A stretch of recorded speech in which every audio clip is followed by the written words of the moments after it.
Hey, I'm here on time this week. 11:01. Okay, I'm 1 minute late. What's up? It's an intimate group. We've got 28 people online, all you early risers. Early for a Sunday. Just letting folks know that I'm here and ready to go. What's happening, people? Who we got here? Jennifer's here. We've got Leo's here. What's up, Leo? Dude, great to see you. How you been? I follow all your Instagrams and stuff with your crazy tour that you're doing, and you're always on cruise ships and playing big gigs and places. And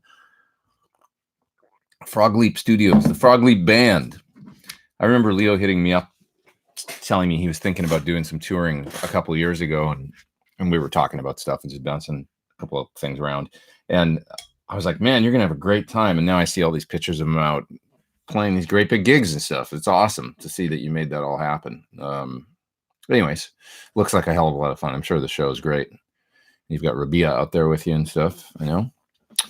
Yeah, I got some coffee going here, and I'm pretty excited to be here. So later on today, I'm going to get to shoot a rig rundown kind of video, although I think there's a copyright on that. I can't say that because it's a Premier guitar. But what did I call mine? Badass Guitar Rigs is what I call my videos. I've only done one, but I'm going to do another one today with Steve Stevens. So that should be fun. Steve Stevens is getting ready to go out on the road with Deadland Ritual, which is his band with Matt Sorum, Frankie Perez, and one Geezer Butler from Black Sabbath. And they sound great. They're awesome. So for those fans of good old-fashioned, old-school rock and roll, it's good stuff. All right. We got what else we got here? Bam Mosey. Oh, my eyes suck so bad. I should just be wearing reading glasses all the time at this point. Who else we got? We got Glizzymoto. We got Mute That Bozo. We got Vincent. And what are we talking about? What are we talking about this week? What do I think of Hamer guitars? I've owned a couple. I had a Chaparral, and it was fuchsia because it was the 80s, man. That was a good guitar. I like Hamers. I mean, I love those, the early sort of Explorer ones, and the less polished one that's kind of a double cut body, that came out. I mean, those were great guitars at a time when Gibson was floundering. And, excuse me. They were doing good stuff, good work back then. Not really around anymore, but a good friend of mine, Al Vermew, who was one of my early mentors and is a pal of mine that I ended up working with a lot on the road and stuff later on, because he was a guitar player and still guitar player, but he does front of house sound and just tour managing and stuff. Anyway, he had a really cool Hamer back in the day. It was candy apple red. And it was a bolt-on neck candy apple red, and it had, maybe it wasn't bolt-on, maybe it was glue-in, but anyway, it had light up LEDs in the neck. And he used to plug it in, and that'd turn on the LEDs. And I'd go see his band play, and it was cool when you'd see the LEDs light up. You knew the rock was about to start. All right, let's see. Steve says, I miss Harry Cody from Shotgun Messiah. I remember that band. What happened to that dude? I have no idea. That's a good question. Terry saw Paul Gilbert last night. He says it was awesome how he vocalized his style with slide. Yeah, he keeps getting better. I watched a video of him recently, some new stuff where he was cutting live, like a live video in the studio. It was great. He keeps evolving and getting better. Are you going to review the Boss Waza tube expander? You know what? I have one here. Should I go get it? That's your answer. I am going to do it. I'll grab one. It's in the hallway. 1 second.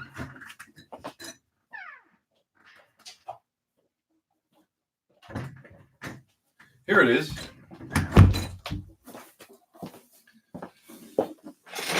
There it is.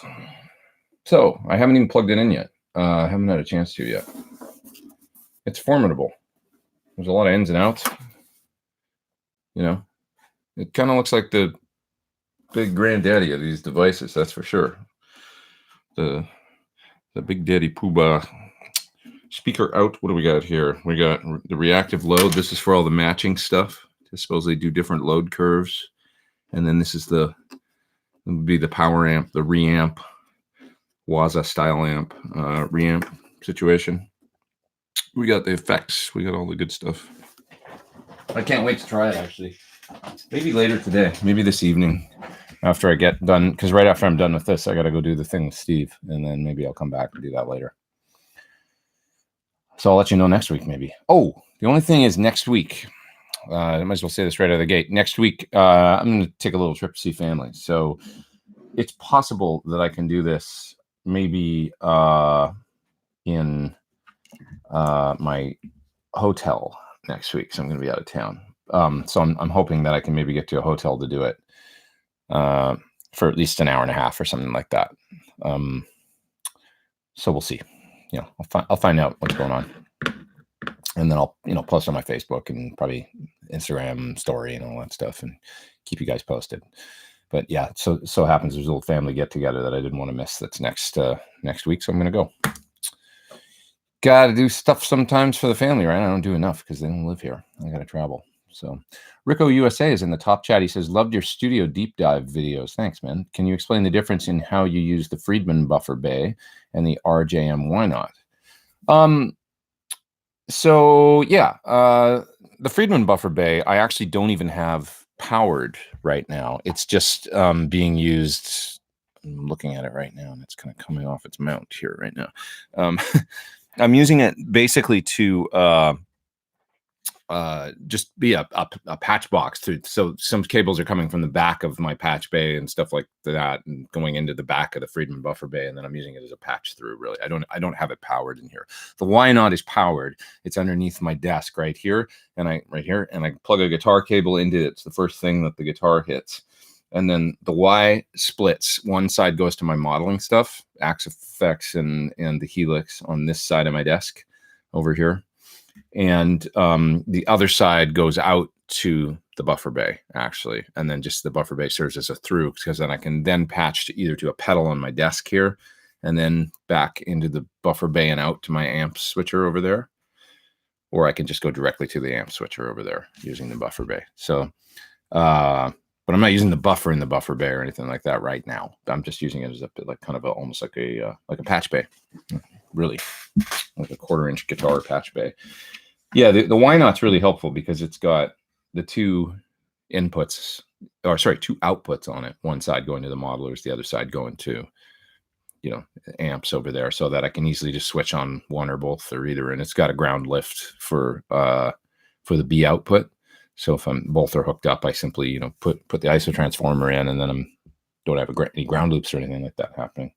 So it's really useful.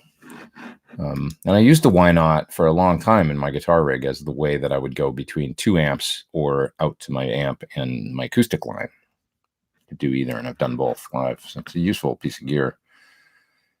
Gary Sherry says he hopes everybody had a good week. And I agree. I hope all you guys had a good week. Put up my video this week on treble boosters. I've been amazed at the response. For something's going on with YouTube this week for me in the positive way, where it's like it's kind of been difficult for a while to get as many people watching your videos, I find. And maybe it's the algorithms or something. Maybe they're tweaking it. I don't know. But a video for treble boosters is like just taken off. I think it'd be 70 or 75,000 views today or something. It's only been out for 3 days. So I'm really happy about that. And then as well as a couple other, what else did I put out this week? The one for the mixer, the Wetter Bucks from Gig Rig, really cool parallel mixer. If you don't have a parallel loop in your amp, but you'd like to use parallel effects. This is an ingenious little device. And what else did I put? Oh, the attenuator from Tone King, which works quite well, I find. Still sitting back there. You can see it right there. Yeah, that's what I did this week. What else you got here? Are you going to Guitar Summit in Germany this year? I think I am, actually. Yeah, I was talking about it. Maybe doing clinics for my amp was what I was thinking at Guitar Summit. I had a good time there last year. It was fun. Tom says, thanks for being generous with your time. You deserve every good thing coming to you. Thanks, man. Appreciate it. Hey, I feel like I'm being selfish with my time because I get all you guys there every week.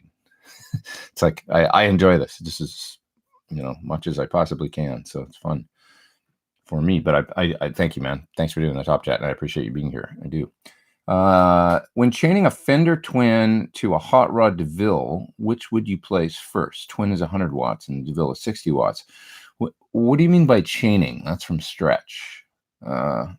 Chaining a Fender Twin to a Fender Hotrod Deville, which would you place first? Do you mean you want to use both at the same time? Because you're not really chaining them together. You're more like splitting out to both of them.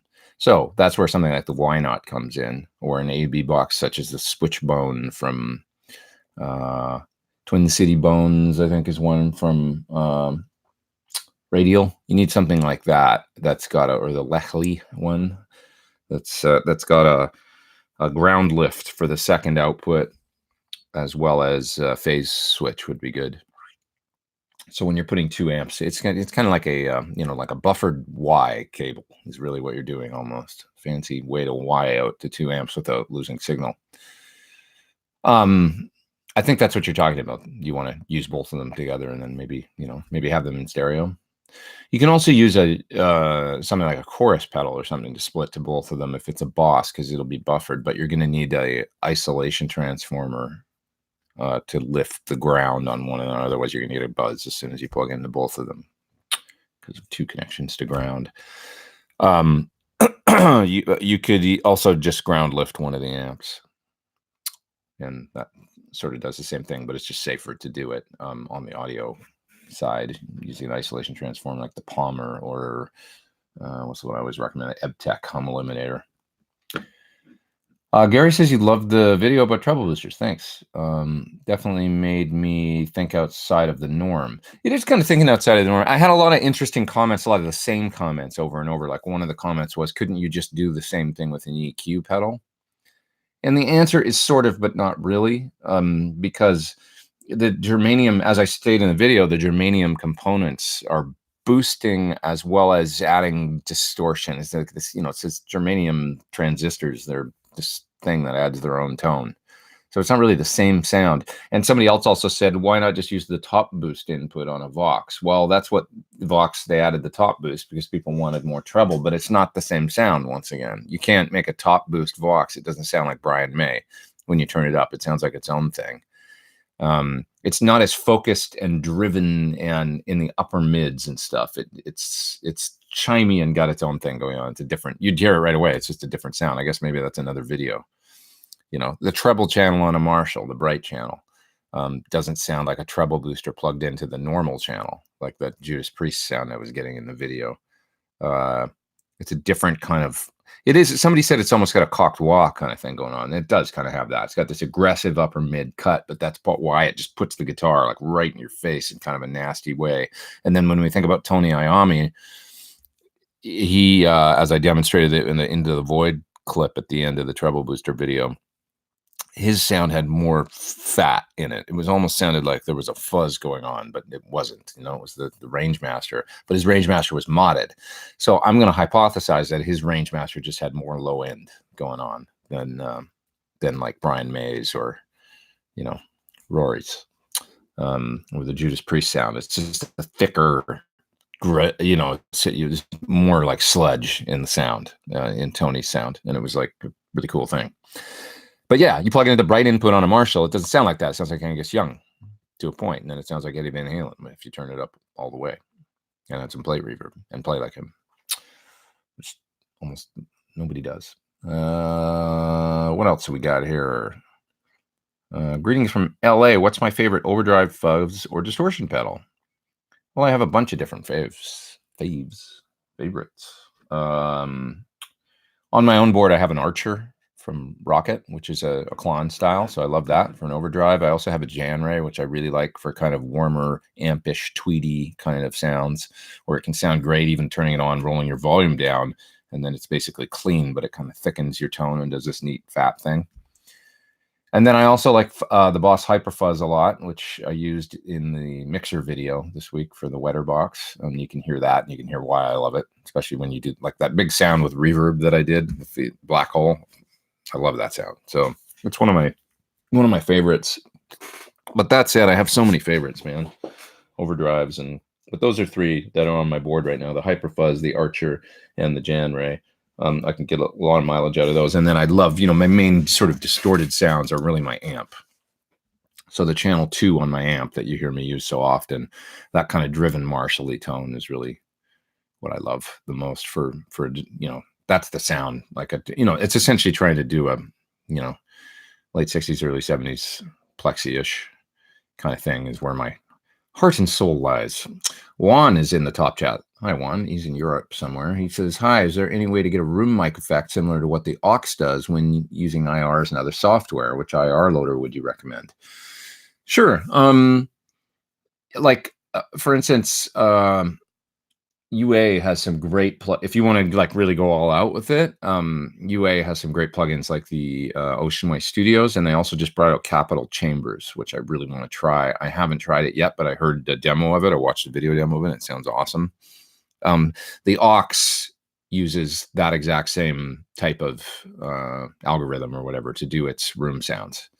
So the room sounds in the aux are very similar to the Ocean Way Studios plugin style technology.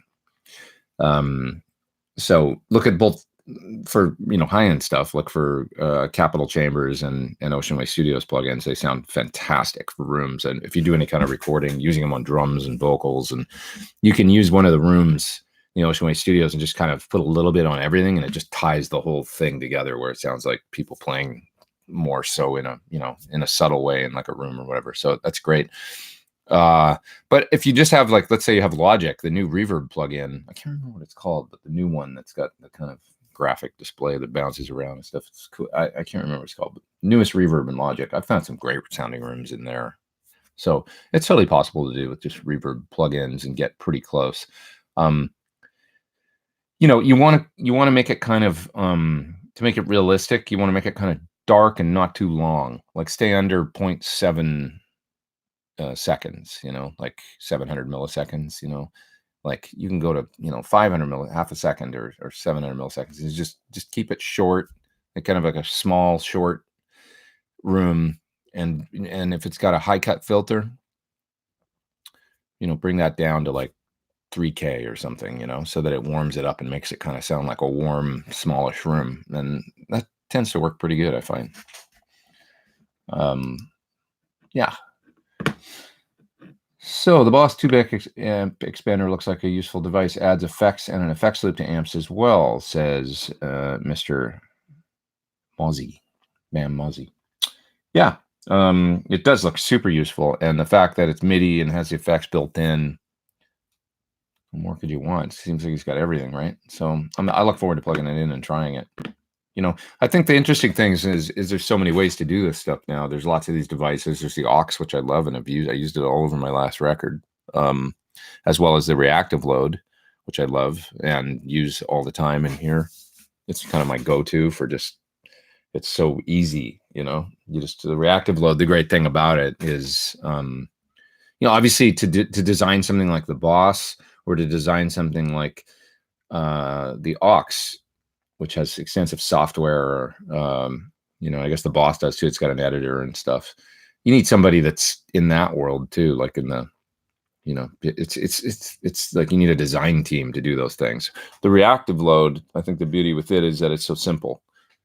Simple IR loader, and the load is exceptional in it. It's just great, and it's very simple, and most people plug it in and they're like, wow, like this just sounds great. I might load some more IRs in it, or I might not, because the ones that come with it sound great, and it's just so easy. And took it to a gig, sound guy loved it, did some recording with, Steve Stevens told me he did a session with it for an artist in Germany,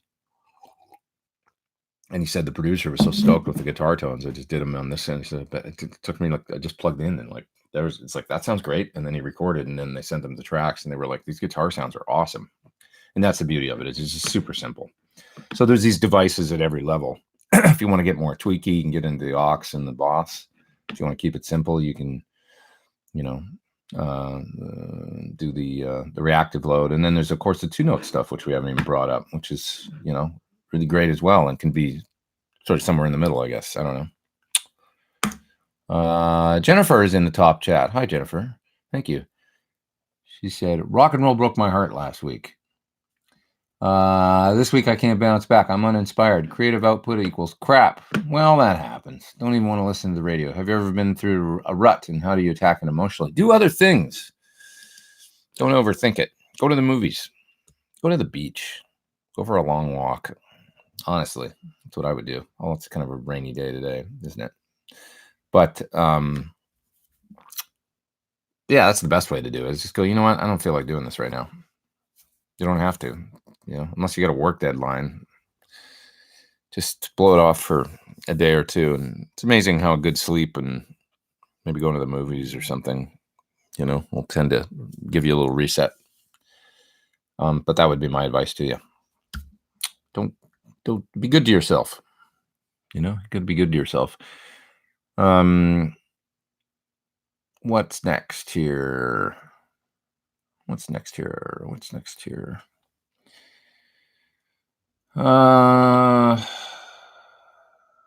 guys are talking amongst yourselves a little bit. Hate when I don't have enough time in my day to do a demo because I'm hanging with Steve Stevens, says Quentin. I love Steve. He's a good guy, man. He's an old friend. And if you would have told me that I'd make friends with him someday back in 1985 when I saw Billy Idol live, and I was a little kid. But anyway, I'm fortunate. But I was talking about this yesterday. If you stick on this game long enough, it's a small world kind of. And if you come to a place like LA or whatever, and you just hang out long enough and just keep working hard, and if you're a good person, you work hard and put in the time and stuff like that, it's amazing. You find yourself in the same orbit with all these people all of a sudden. If that's the world you want to be in, you can sort of manifest it. It requires massive sacrifice, and kind of, like I said, I got to travel home, this weekend because my family's so far away. So, but you can put yourself in that world if that's where you want to be, it seems. Although people are spread out all over now, it's not so centralized anymore, I guess. But I don't know. It's a big part of it just staying in the game, I think, for a long time, Arthur says, have you played around with the Freedman JJ Junior 100? Well, the JJ Junior is a 20 watt, I think. I haven't, but I've talked a lot about the design with Dave, and Dave said that he had, he likes to put things on his amp switcher and then go back and forth and tweak the circuit until he can't tell the difference. So Dave has great success with his EL84 power sections in his little amps, the Dirty Shirley Mini and the, now the JJ. He seems to have a really good track record of being able to make those EL84s sound like he had I'll give you an example. He had a little plexi that he built, a little 20 watt tester kind of thing that he built, that sounded, he wanted to try, I can't remember if it was the Pink Taco 20 or if it was the Runt 20 that he based it on. But anyway, he had that, and then he had his 50 watt plexi, and he was switching back and forth, and he tweaked the little 20 to sound basically exactly the same as his 50 watt plexi, which is a 68. It was very act, and he was going back and forth, and he got it to the point where I couldn't really tell the difference between the two. So he has good success with those EL84 amps, because EL84 have a kind of stigma, that like you can't make them sound like big tubes, and they don't sound good. And I've felt that way, where it's like, yeah, I like them for Vox tones, but not much else. I love them for that, but Dave seems to have done well with them. It's part of why we went with the 6V6s and the PT15, because I didn't really want to do EL84s.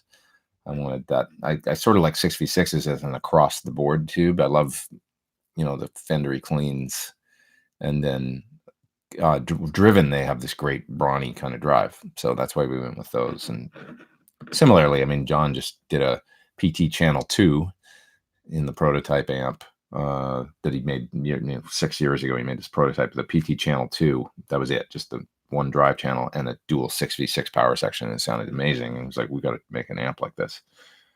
So, yeah, no. Phil says, Pete, best new guitar player 2019. Oh, come on. That's not true. I saw this guy the other day, man. He was so good. He was a guy in Japan, I think. I I'm not going to remember his name, but you know that kid Tim from Polyphia? It's so amazing. He kind of plays like him. You know, it's his style. I don't know how to describe it. It sounds like it's the way these guys play, and they tap and they're playing clean and they do all these slides and stuff. And it's a lot of like, but it's very melodic. It kind of sounds like, I don't know, it's like music from outer space or something. But this guy from Japan, maybe some of you guys know who I'm talking about, is just amazing at that style, and he does a similar thing. And it's like, what is he even? It's so smooth. It's crazy. It's like, how are these guys so smooth? You know, playing clean and tapping and fast run, and then their phrasing is really good. And it's like, what do you guys do? You just sit there and play for 16 hours a day. But it's great to see. You know, guitar has definitely evolved. It's the last thing I ever would have thought, although it makes sense to me now, is that we would see this sort of technical resurgence, you know, because we got so far away from technique in the 90s and that kind of guitar playing. But then you get beyond it another generation or two, and it's like kids now, they're doing their own version of that technical thing, you know, with a different sound than and they're playing Ibanez guitars and stuff, and it's like, but it's not the 80s. But there's some kind of link there, but that's not what they're doing. They're doing this other thing. It's like they've made up their own technical music, sort of guitar playing music that's not Joe Satriani or Steve Vai. It's pretty interesting. Anyways, Joe Peasy for Sheezy says he has a new HX Stomp and want to try IRs for the first time. He has no idea where to start. Can I recommend a starter pack or something? Well, my recommendation is always, because I like the Celestion ones. I'm sure there's lots of great ones out there. I like the Celestion ones, and I like their mic mixes. So use a cab that you would normally go to. Like, say, if you like 412s, okay, and you like greenbacks, okay, now you know, greenback loaded 412. And their mic mixes that they give you. So you buy the whole package, and then in the folder, there's going to be a bunch of individual mics and stuff, and then there's going to be mixes of mics. I like the 121 and 57 mic mix, high gain, for any Celestion IR. So say 412 greenback, 121 and 57 high gain mix. You know, that for a V30, that for a greenback. You know, even for clean sounds, you know, for like take an open back cab and use the 121 and the 57 high gain mix. The low gain mixes sound good, but they're brighter. For real clean sounds, they could be great for sparkly cleans, but I find with any kind of drive, they're a little bit too, it's like the mics are a little too close to the middle for me. But the high gain sounds, where they've obviously moved the mics, you know, they're slightly smoother, a little bit less cut. They just sound kind of good across the board. So I would start with that. Scott. Hi, Scott, in the top chat. Thanks for doing the top chat. He says, what do you think of Larkin Poe and Bones? These ladies are pretty awesome. Larkin Poe I just saw on Instagram this week for the first time. That's, I think, who I saw this week. And I was like, damn, that's like, I'm thinking of the right artist, I think, right? Let me have a look online right now, make sure I'm not making the mistake and thinking of the wrong person. Let's see. Larkin Poe is yeah, that's them. Duo, right? And I saw one of the ladies from Larkin Poe playing some really cool guitar part on Instagram, and I was like, "What's this?" You know. So it's new to me this week, but I did just see it the other day, and I was pretty knocked out. She sounded great. She's playing a Telecaster. It's like something about playing the family Telecaster and playing something or other. Anyway, it's on and I was like, that's really great playing. But anyways, I'll have to look more into it though to learn more. Pete, I think your MacMall Telly looks and sounds horrible. The best you could do is send it to me. Never have to look at it again. That's Gary. Yeah, that's a special guitar. Let's get it right now and play it acoustically for a second, just because maybe you can even hear it over Instagram. So this guitar I got at GitCon. You can see it's this kind of cool brown with it's got a little bit of green in it that you can't really see, but the finish is super cool, and it's this German lacquer. I don't know, crazy, but it's like, it's just really got a great acoustic.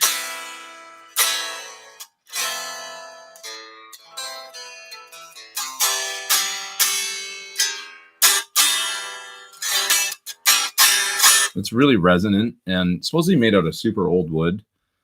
Very thin finish, as you can see. I've already wore pretty good on the back. I used it a lot in Japan on tour last year, actually. And it has a great neck, just super duper comfy neck. Kind of 60s, what you would imagine what you want a 60s neck to feel like, you know. Yeah, it's a really good guitar with P90s. Now I used this on the song Remember from my latest album, and I had it tuned down to C, I think, or C sharp. I think it was C. For all the clean guitar parts, and you can really hear this guitar on that song, just with the clean sound, some reverb, and a bit of compression. It really, the sound in the middle and all three positions sound great, but the middle and the neck are just like really nice sounds, just unique, you know. And it's my only P90 guitar, which is a travesty because I'd love to have an SG Junior or something special, but yeah, so that's that guitar. But yeah, they make some nice guitars, some really nice guitars. So I saw it at GitCon and I had to have it because it was I played it, you know, you plug it into an amp for the first time, you're like, oh wow, like the first chord just sounded so, it has so much of the wood that comes through the tone of the pickups. So and it really just had a special kind of sound, you know. Mike says, is 65 amps still around? It's not actually, I don't think. Yeah, I think they kind of folded up. They made some nice stuff, you know. I used that treble booster in my video this week, the 65 treble booster. It's pretty special sounding treble boost, I think.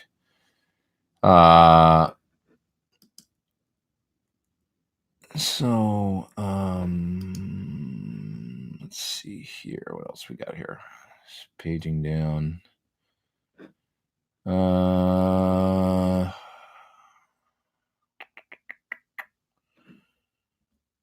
lost my place. Sorry, guys. Just one sec. Lauren's in the house. He says, have you ever played through the Blue Guitar Fat Cab? Thomas says it sounds very close to a 412.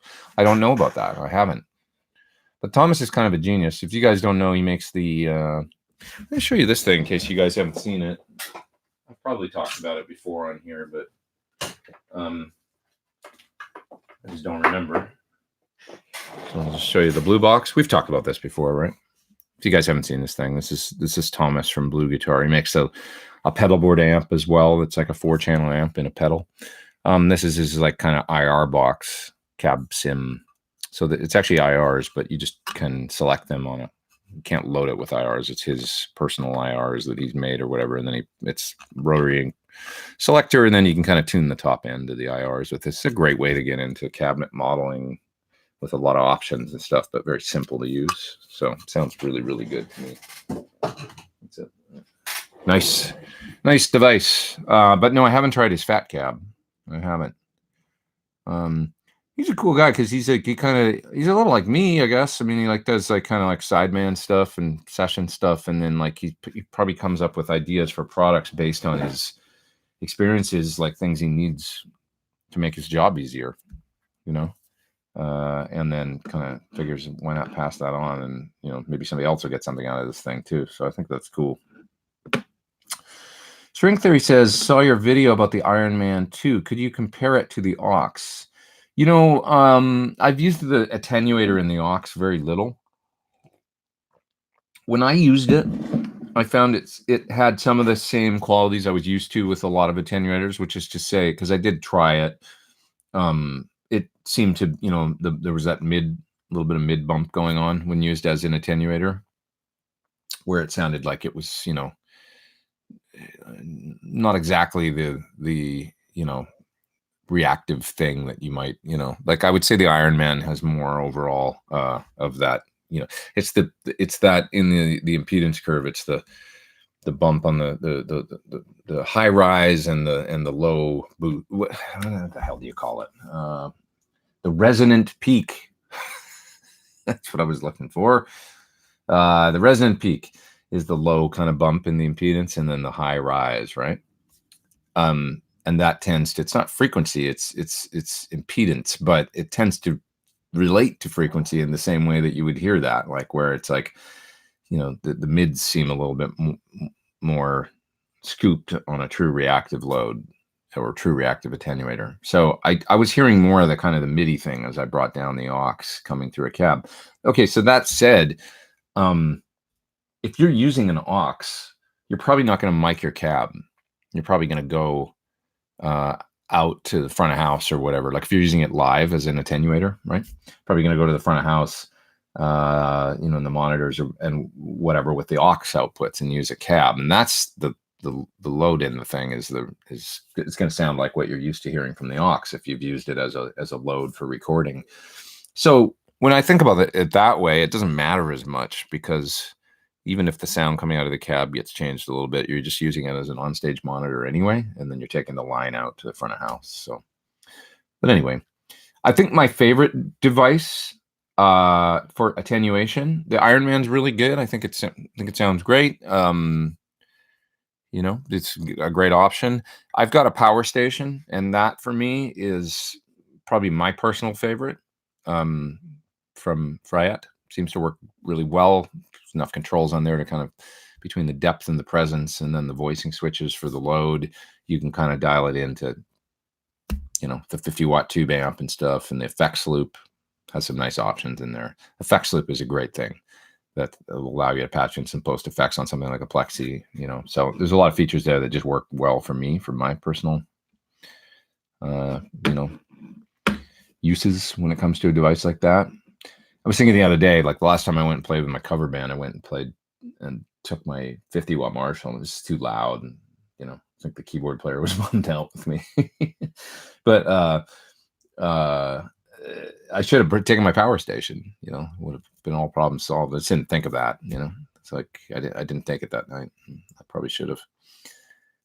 Do you have a favorite treble booster from those you've tried, says Chris? Well, I like different ones for different things. That's the problem.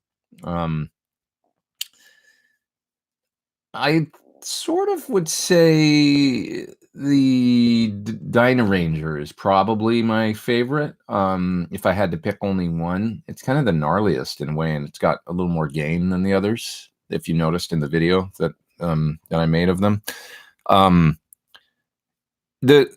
The Cornish one is really cool, but it's $600, which is just crazy to me because it's not probably that much stuff going on in that pedal. So there's no way I would ever buy one. I'm borrowing one from a friend right now. It has a thicker sound than some of the other ones. It does sound great for the Brian May thing and rolling down, but it's such a specific thing. I didn't like it as much for the Judas Priesty kind of stuff, you know, or yeah, I guess it probably would work good for the Iommi stuff, but it's a little more fat sounding than the 65, or the 65 is great actually if you can find one used. They're probably expensive now, but there's these other ones like the Naga Viper from Caitlin Bread, right? I think, and I haven't tried that one. Oh, there's a new Brian May one that's coming out this month, and I actually emailed them about it. So they're coming out with one that has a switch on it that's for like 60s, 70s, and 80s era, and it's got a knob on it other than that to turn, and you can like duplicate Brian's kind of thing. I'm excited to try that one. It looks really cool. It ain't cheap either. It's about 199 pounds. So what's that translate to? Like probably almost $300, right? But it looks really cool. So maybe they'll get me to do a video of it or something. Nurgo says, still using real cabs in your studio? You can see back there, I got some mics on cabs. So this week I did. Waiting for the contractor to be able to come here and do our room. We're going to have a room that's got cabs in it, but it just hasn't happened yet. So I think what I'm going to do in the meantime is actually the room that we're going to do the cabs in. I'm actually just going to throw a 112 in there and use my Plexi panels. You know, you guys might have seen my Clear Sonic amp pack or amp kit or whatever they're called. I've got these panels with these Sorber baffles that I can put around. So I'm just going to take like either my little Wagner 112 or maybe a Sir one and throw it in there and surround it with soft stuff like I used to, and just have that mic'd up. And that'll be like my mic cab for the next couple months until whatever's going on with the, I don't know how long it's going to take for, it would kind of pulling favors, but there's a, you know, somebody's going to do it. So anyway, help us build this little room. Delicious coffee. So what else we got here? Let's see. Have you played Jim Wagner Pickups, formerly WCR Pickups? I have, actually. I had a set of Crossroads in my my R9 Les Paul for a number of years. I used them a lot with when I was touring with Melissa Etheridge. I used that guitar as one of my main couple of guitars, and that guitar had Crossroads in it during that whole time. So yeah, I've used them. I thought they sounded really good too.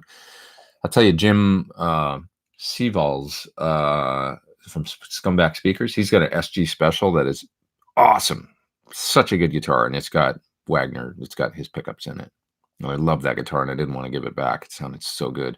What a neck on that guitar too, man. Just played so damn good. Just a great SG.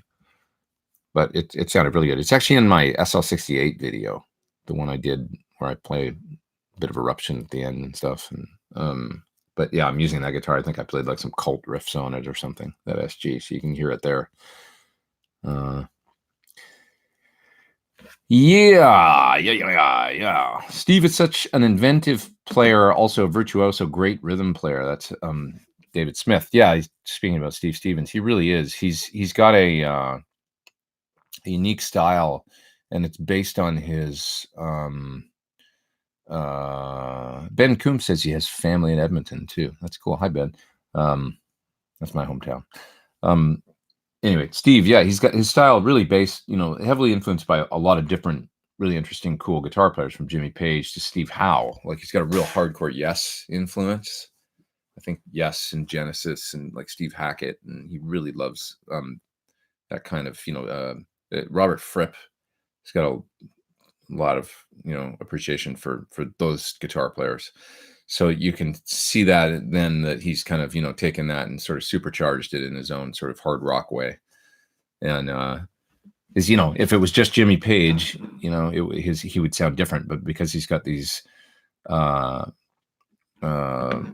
influence, it really impacts the way he sounds and how he comes up with things. I love all that stuff, that he just sounds like him to me. If you listen to my song, like All Is Not Lost from my last album, the whole keyboard intro, that's him, and the whole middle section, the chords, the breakdown, that's really, you can hear Steve's impact on that song so much, so it's really cool. DKS is from South Korea, and he says he's a big fan, and he's here for the first time. What's up, man? Thanks for joining. Double R Guitar said, saw you and Steve at the Iridium in New York City. Great show. Thanks, man. Yeah, that was fun. It was a crazy venue, right? There's Sebastian Bach singing, and it's like, have you tried the how's the spaghetti? Remember, because it's like that dinner club kind of vibe, right?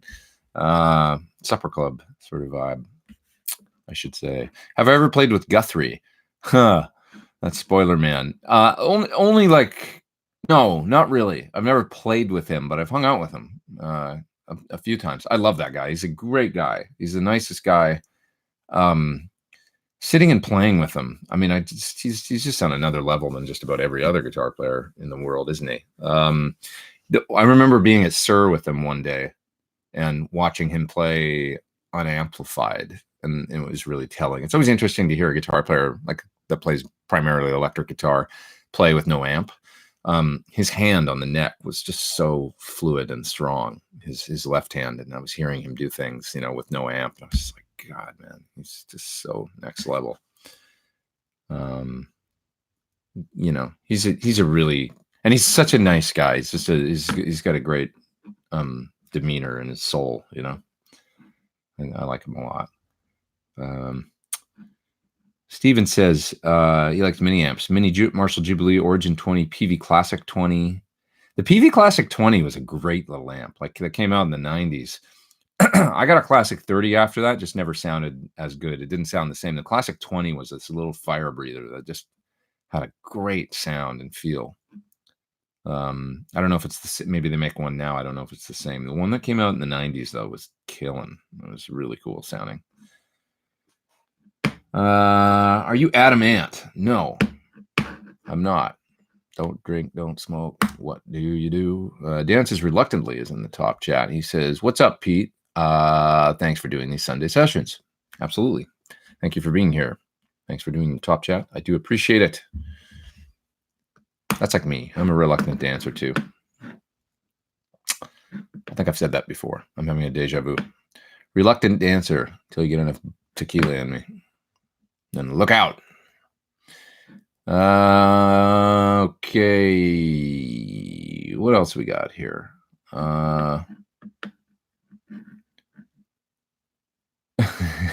Bandbox says, when you Versace, are you going lower voltage or higher? I think you meant to say when you Variac and you're a victim of spell check. When you Versace, well, when I Gucci, I tend to go high. So when you Variac, you go lower generally. You don't want to go higher, that's for sure. You can blow your amp up.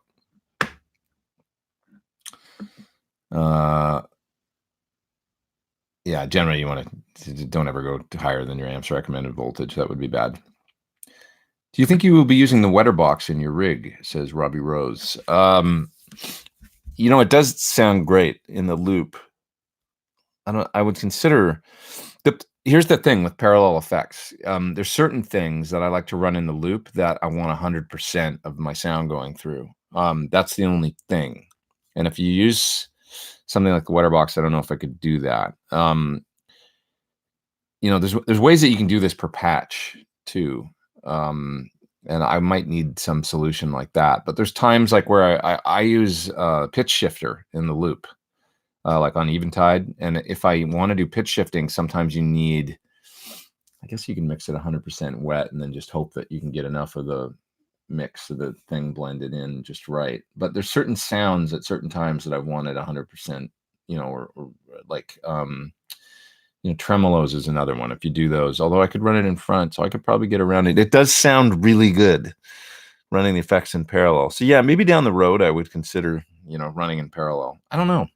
You know, it's adding one more component, but there's something really cool about it. Something cool about maintaining the dry path, you know, at all times through my, you know, the PT100s had series parallel loops in them. I always ran series just because of the way that my rigs were at the time, but we wanted to, John always, he had this great parallel, you know, essentially it's a mini mix, but Surs had a device like this for a long time, the mini mix. It's not quite got as many features and stuff like that, but it's essentially a, you know, it allows you to do parallel and keep your dry tone going through 100%. The wetter box gives you this big blend knob here, as well as, you know, these are individual level knobs for the A and B outputs. And then you've got phase switch and a couple other things on it that are pretty cool. So this is just another great way to do it with an overall a master switch here to switch your effects, you know, on and off. And it's pretty cool. You know, maybe, you know, maybe. It does sound good, doesn't it? I mean, if you watch the video this week, there's this clarity to where you can get a lot of effects going, and you don't. It's a different sound than doing it in the. I don't know how else to describe it. It's a different sound and feel doing the effects in parallel. It just has a really pure, like that dry toning being in there and just pure. I think I better make a video about. There's a lot of questions about like, so is this like wet dry, you know, and there's still like confusion about like series versus parallel versus wet dry, and maybe different ways to do wet dry, you know, because there's so many different ways to do the wet dry thing. Like if you put the mics on the cabs and then you route those to the effects, and then you've got a couple of like, you know, like you see Larry Carlton, some different guys do for a while, or Eric Johnson, where they'd have a couple of those JBL monitors and those would have the effects in them on stage. So they were doing the effects post mic, and that's wet dry, kind of like you would in the studio. There's wet dry where you've got, you know, a la Eddie Van Halen and Steve Stevens' old rig that he used to use, where he, you know, where you've got a center dry cabinet and then two more 412s, and those have the effects in them, but they've also got dry mixed in. So it's not truly wet dry in the sense that there's only wet effects in there. And then you got three mics, one center, and then your effects cabinets panned hard left and right. All guitar cabs, not PA cabs. There's wet dry the way that Scott Henderson does it, which is different. He comes, using a loop send box. He goes out to like a Roland SE50 and, goes into a center dry cabinet. So he's got the head and cab dry, but then he takes the effects signal and plugs it into a little combo amp right into the front end of it's like a Hotrod Deluxe or something. And when I first saw that, I was like, wait a minute, you're plugging the effects right into right into another guitar amp into the front end. And he's like, yeah, it's super cool because then I've got the EQ on the guitar amp and I can dial back the treble and like warm up the effects. And I never would have thought of that. And I would think, well, that might not sound that good. And then I heard it and I was like, oh my God, it's great. It sounds great. And then I went, of course it sounds great. It's kind of lo-fi running the effects into yet another guitar preamp, but just running it clean. And then you just turn up the volume on the little guitar amp and you're blending those effects into your signal that way. And you've got this EQ control and it's just a little combo. That's all you need to bring. That's your whole wet rig along with whatever effect that you're using.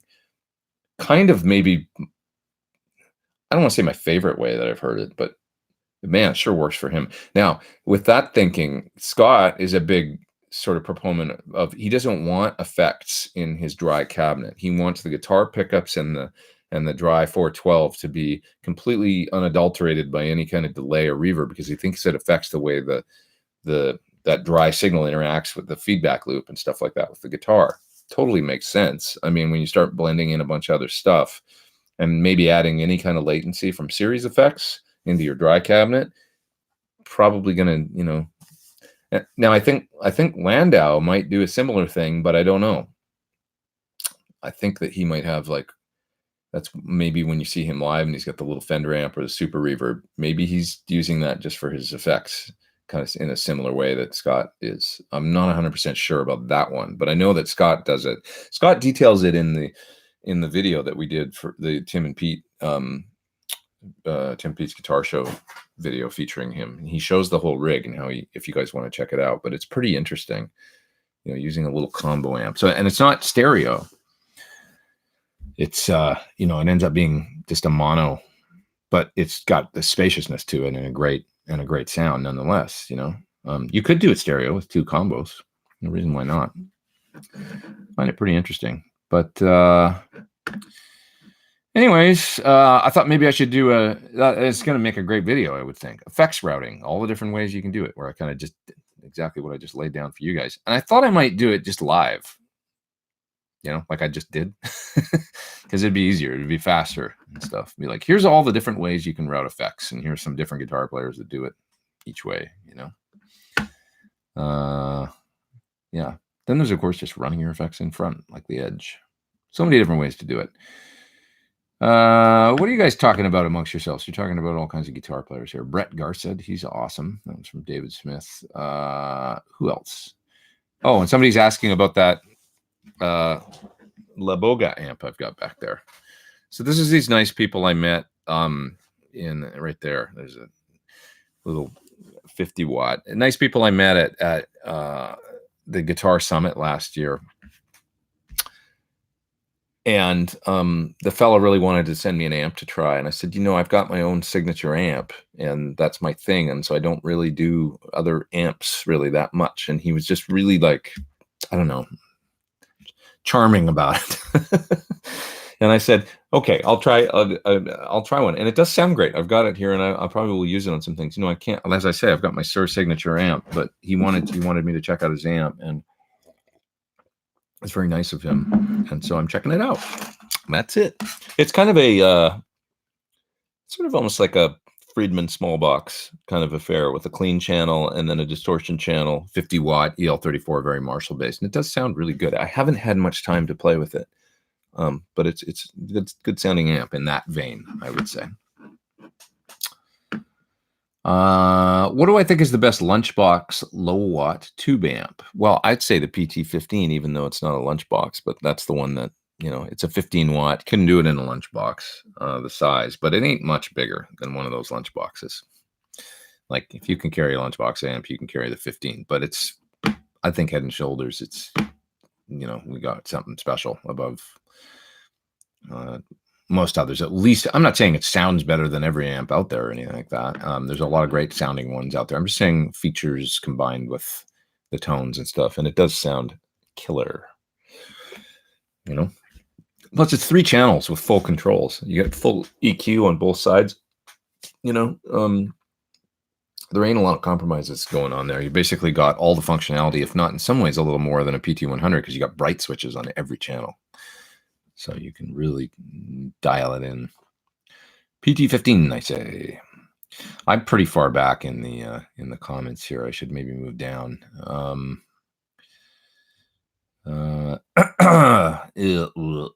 David's in the Mojave Desert. What's up, David? Hope you're still here. Hope I'm not too far behind. Let's see. Ichika is the guy's name from Japan. He's a melodic monster. Yeah, check out Ichika on the Instagrams. Guy's crazy sounding. Really interesting guitar player. Yeah.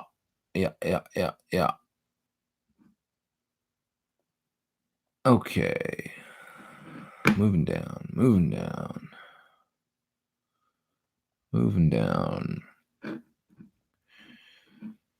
Steven says he likes a Royer 121 and Shure 57 on just about any guitar cab, not impulse responses. Yeah, I like them on just about any guitar cab, but in an impulse, it has a very similar sound. So it works well for me. I guess, you know, that's a great point. Is that anybody wondering what impulse responses they should use? Use a cabinet that you would normally use and use a microphone combo that you would normally use. That's a great place to start, you know, because there's so many IRs out there that it's just like, well, gravitate towards the stuff that you would normally gravitate towards. And you'll probably find something you like quicker that way than trying out a whole bunch of different, you know, if you don't normally play an H30 style speaker, you like greenbacks, then, you know, there's no reason to really start checking out H30 speakers right away in impulse responses, other than, hey, maybe I should try something that I don't normally try and maybe I might like it, you know. But if you want to look for the, you know, the surefire go-to thing, Jason says, are Pulsonic greenbacks worth the price? Well, you're talking to a guy here that just bought an old greenback for too much money last week on Reverb. I bought it's an interesting topic if you want to get really geeky. I bought a G12M 55 hertz. So, which is incidentally like in, I'm going to talk more about this in just a second, but there's somebody in the top chat. I'm just going to get to them, then I'll come back to this because I want to talk about it for a second. Christopher Coombs is in the top chat. He says, I will be recording my SL67 today.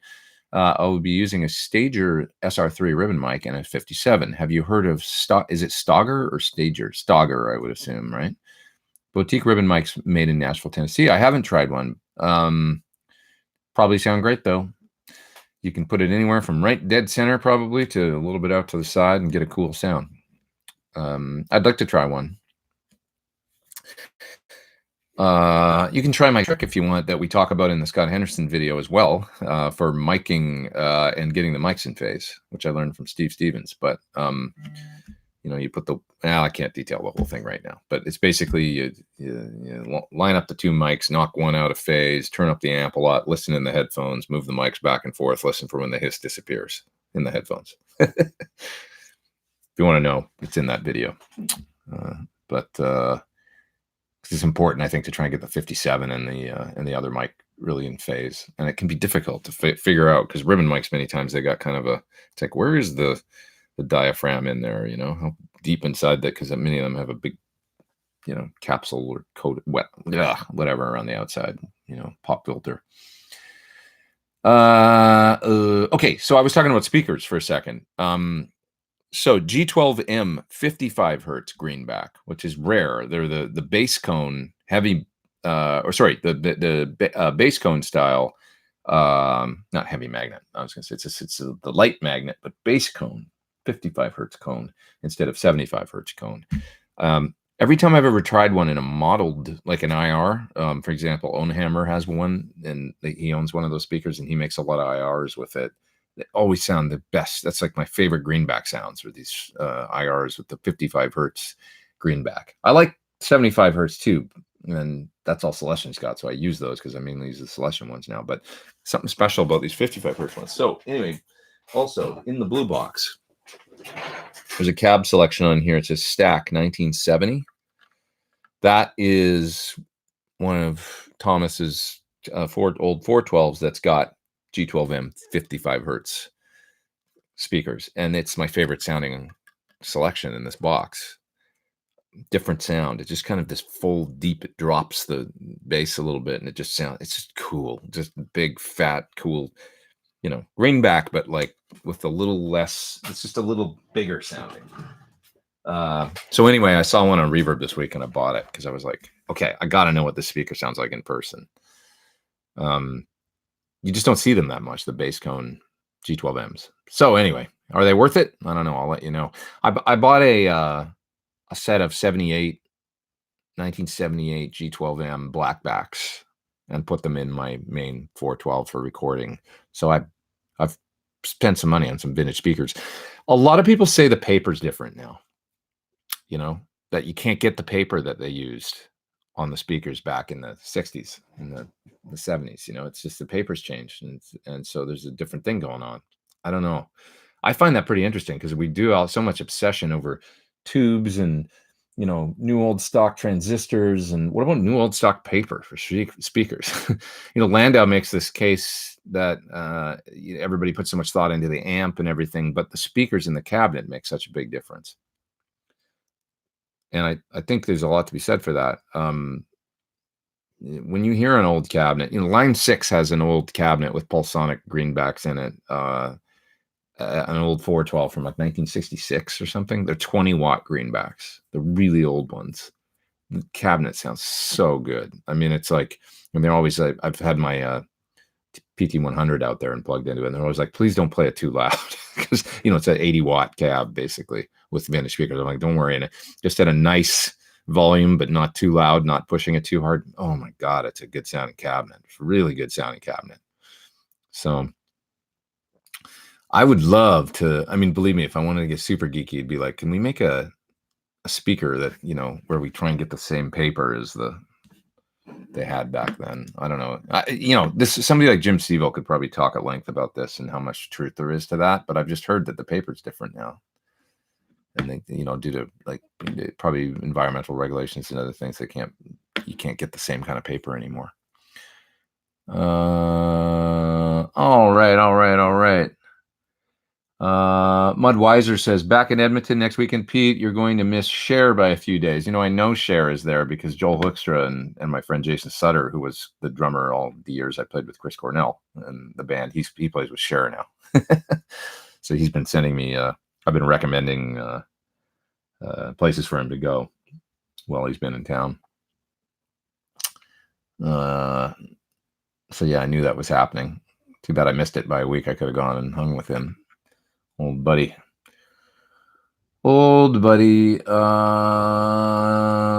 Okay. Moving down.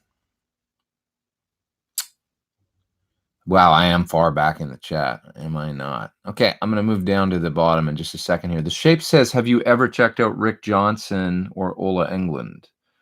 Love your music and playing, big inspiration. Ola, I'm a fan of Ola. I love his videos.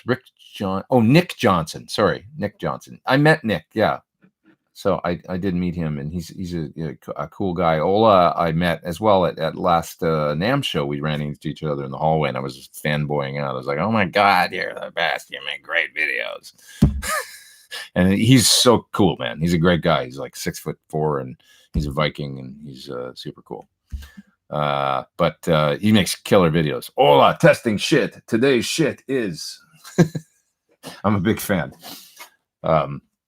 Yeah, so I'd hope to actually, because I'm going to the Thomann thing, you know, that's coming up, the Gear University, which I'm excited about, and going to have a lot of fun there, I'm sure. But I'd hope that he was maybe going to go to that, and we could do some stuff together. But I don't think he's going. So,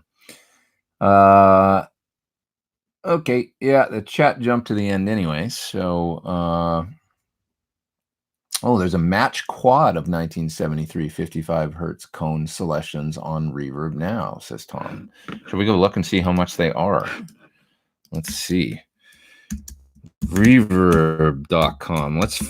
Let's gear acquisition syndrome out right now, everybody, and see what. Okay, G12M 55 hertz greenback, because the one I bought was too much damn money.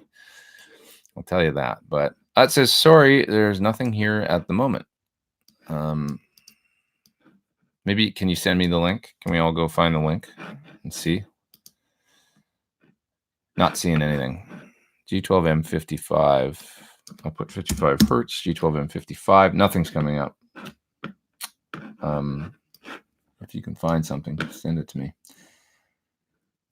Okay.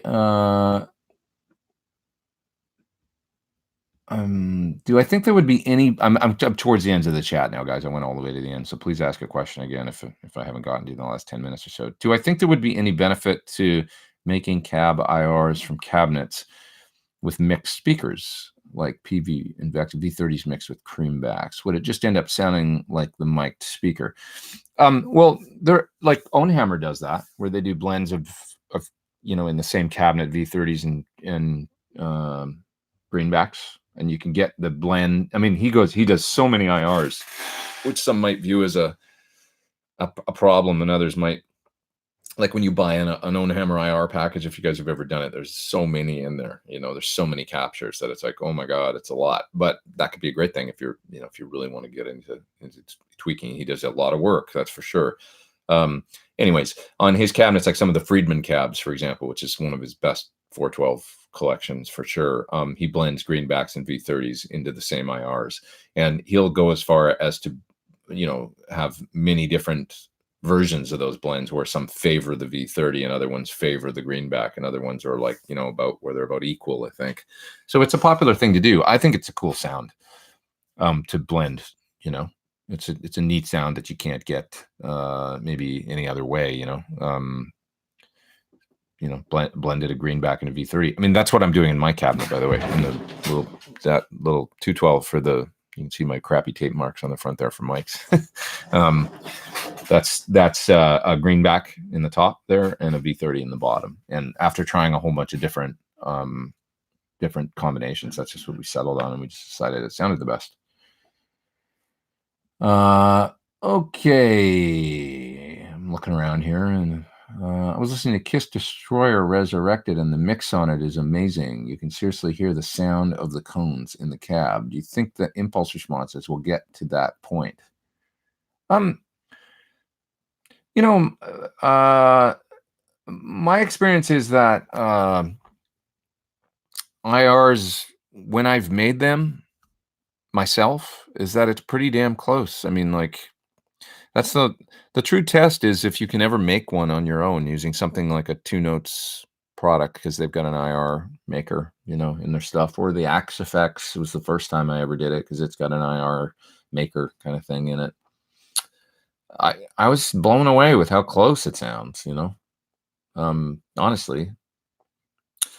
I remember going to Celestion and playing through, how did they do it? I think I was playing through mics where they had a cab mic in the other room, and then they were putting me through the IR of the same setup there in their studio, and we went back and forth, and I was like, for all intents and purposes, it's the same damn sound,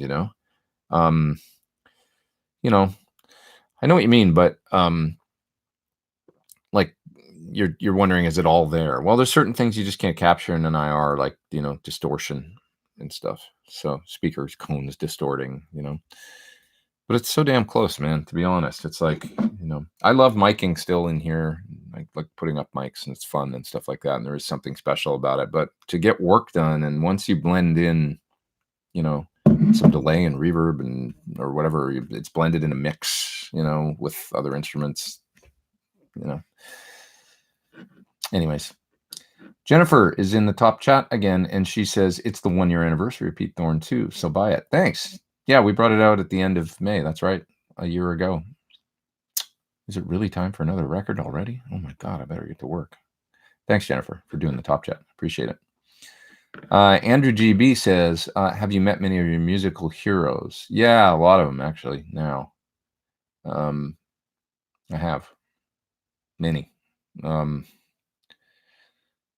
only met one Beatle still. I never met Paul. I almost met him. I was like 3 feet away from him, but it just didn't happen. But I met Ringo. And the night I used to play in a band with Ringo Starr's stepdaughter.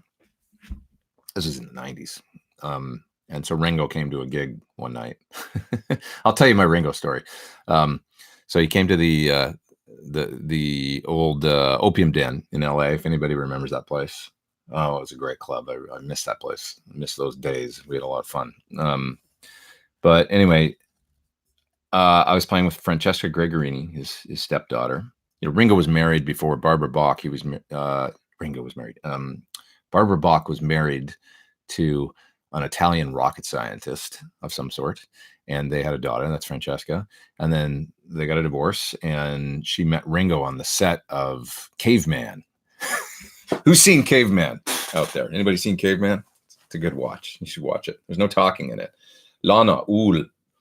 You'll know what that means if you've seen it.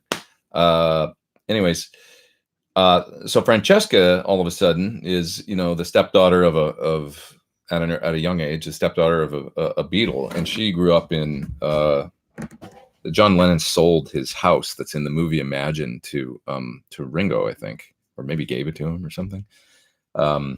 Or he sold it to him. But anyway, she grew up in that house for many years until she moved out at a pretty young age, because it was, I think maybe Barbara and Ringo were kind of crazy in the early 80s, and she was like, I'm out of here. And she went to, I think she left England and went over to the States at that point, and you know, got in school or something. But anyway, so I end up in the 90s then playing with her in her band. And we have a show at the Opium Den, and she's like, my dad's coming, my stepdad, you know. And I was like, oh my God, Ringo's going to be at the show. That's awesome. And then Jeff Lynne came with him, and rumor was that George was going to come. So I was like, oh my God, I'm going to play a show and there's going to be 2 Beatles sitting in the audience in this club. That's fucking bonkers, right? Like, I was losing my shit. Just like, okay, you got to just bear down and focus. So anyway, we did the show, and George didn't come, but Jeff Lynne came, and Ringo, and afterwards Francesca was walking with me towards him, pulling me, come on, he wants to meet you, you know. And I was just like tripping out. Oh my God, because the Beatles was my first thing, you know. And he walked up, and you know, because it's loud in there, it's a club, and he put his, you know, face next to mine to talk into my ear, and he said, great band, you know, you sound great, a really good guitar player. And it was the voice from In the Town Where I Was Born Lived the Man. Right there in my ear, you know. And I was like, like, it was like so weird for me, you know. I was freaking out, and I shook his hand, and I was like, it's such an honor to meet you. I probably said something goofy, and then I walked outside and I called my mom. I just met Ringo. I met a Beatle, you know. It was so cool. And he was so nice, you know, really, honestly. He just looked, you know, he was like, you can imagine walking towards Ringo Starr, and he was just jovial and like had that look on his face, you know, and then he was talking to me, and I was tripping. So anyway, I was starstruck. Something about meeting the people that had a big impact on you when you were kids, right? It's like different than meeting somebody that maybe is famous and you're older, and it's like, oh, it's a little more, but like there's something about that where it's like, oh my God, it's more like they're oh, you're a real person? You exist in real life? That's so weird. I thought you were like some sort of, you know, like not a figment of my imagination, but they seem like superheroes or something. So anyway, that's my Ringo story. Rich Monks is in the top chat, and he says, love the Wetterbox demo. From my small board, I'm planning on the JHS summing amp to separate the delay and verb. Cool. Any other recommendations for keeping them defined together? Also, Barbara Bach equals 10 out of 10. Yeah, I know, right? Like, she was so hot. Everybody watched Caveman back in the day, because even though it's kind of a terrible movie, but she was just like, you know, everybody had the poster of her on the wall in the 70s, right? You know, when you're like an adolescent. Anyways, and they're still married, I do believe, right? Yeah, I think they're still together. Okay, what were you asking about? Delay and reverb, keeping them separate. So yeah, it's interesting. like if you run delay and reverb in parallel, there is a more defined character to it, but it might not be what you always want. You know, sometimes I like delay feeding into reverb. I don't like reverb feeding into delay, because as you can imagine, if you get a reverb signal and then it goes into delay, it tends to be, the delays are more diffuse because of the reverb. The delay into the reverb tends to sound a little more defined and good to me. Some boxes will let you do this stuff inside the effect unit, you know, where you can pick. If they do delay and verb, you can pick if you want them in series or parallel in the order and stuff. You have to listen to it, I would just say. You know, just by doing them in parallel, there's going to be a real nice definition to it. You know, that's a little, just keeps things, it's like you can get the mix higher and still have definition. That's what parallel effects sound like to me. There's a more direct kind of, you know, like you heard maybe in the Wetterbox demo, I had a lot of effect mixed in, but it still sounds defined enough where it doesn't get soupy. Sometimes you want soupy, so it just depends. But anyways, thanks, Rich Monks, for doing the top chat. I appreciate that. You're a good man. And okay, down a little bit. He's got a UAD Apollo twin, says someone whose name is tough for me. Egnator L84 or something or other, 67 something or other. Just got a UAD Apollo twin. What monitors would work good with it?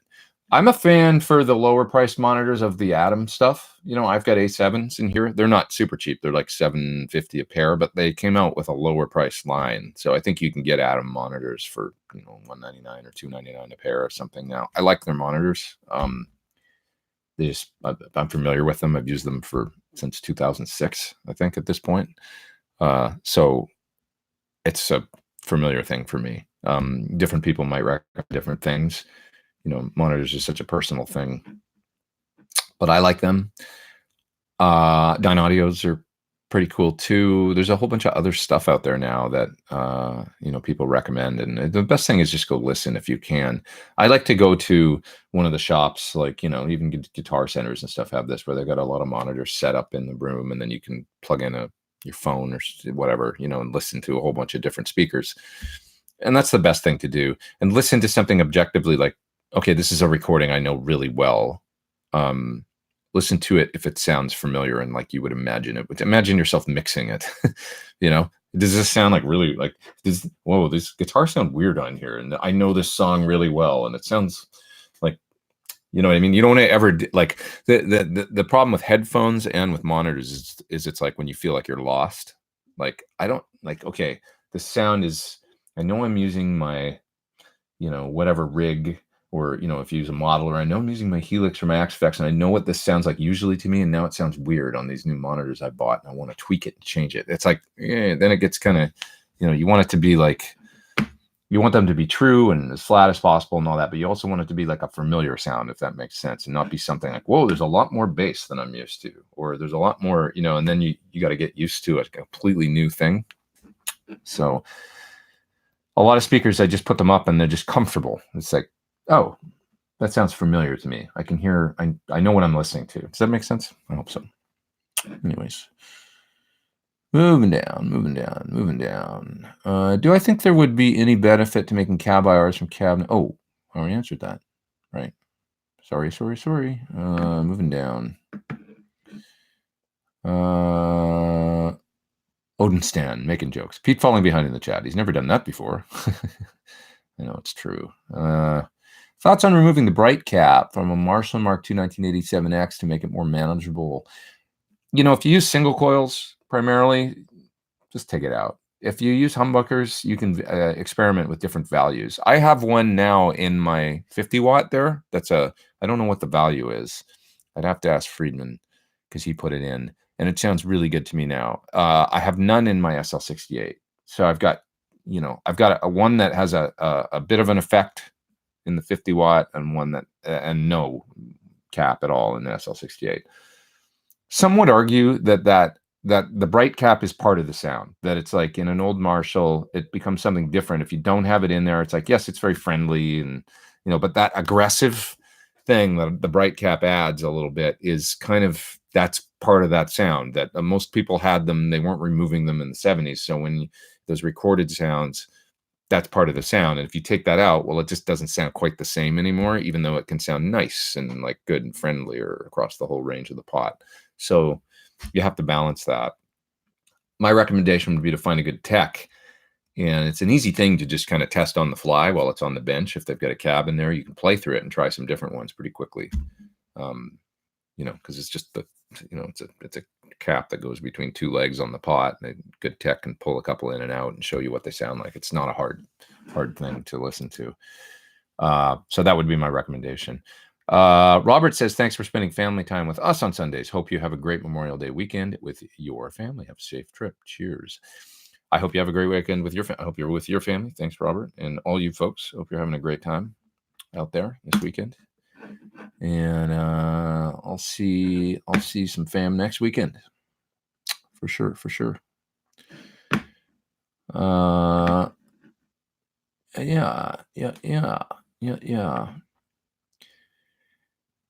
Pete, did you see how the Drybell Unit 67 compared against the other treble boosters, says Jim. So I did, and a lot of people actually commented, quite a few people commented about the 67. We're like, why didn't you include it in the video? Because I actually have it on my own pedal board. And the reason is it didn't quite sound the same as the other ones. It's got a Rangemaster style boost in it, but I don't think it's germanium in the Unit 67. I'm pretty sure that it's not. I could be wrong. Can somebody check that and find out? It just doesn't sound quite the same. It does that upper mid treble boosty kind of thing, but if you heard it, it's more its own effect. It's got a Rangemaster style boost in it, you know, but then it's got the 1176 compression thing built in, and it does its own kind of sound that isn't really like, for lack of a better word, it's maybe a little more polite, and it's a little less aggressive than, say, certainly the Dynaranger or something, which is more that primitive, gainy, you know, really upper mid boosted kind of a treble boosting effect. So it just didn't sound quite the same. The Constellation is a little closer to it. If you listen in my video to the Constellation and that the Rangemaster style boost that's in there, you might hear it, how it had a little less gain and was a little more polite or something than, say, even the 65 or the divided by 13. The Unit 67 was even more one step in that direction, like a little. It didn't quite get you into it didn't really sound, to be honest, like when I used it for the Judas Priest thing or whatever, the other pedals get you right there and it's that sound. It didn't quite get there, like doesn't quite sound like that. It doesn't say it sounds bad. I'm just saying it sounds like a different pedal with the compressor built in and then the Rangemaster style boost, you know, even when it was on 10. So that's my honest assessment. Really, really cool sound, but just not quite the same sound. So there you have it. That is my assessment. What else we got here?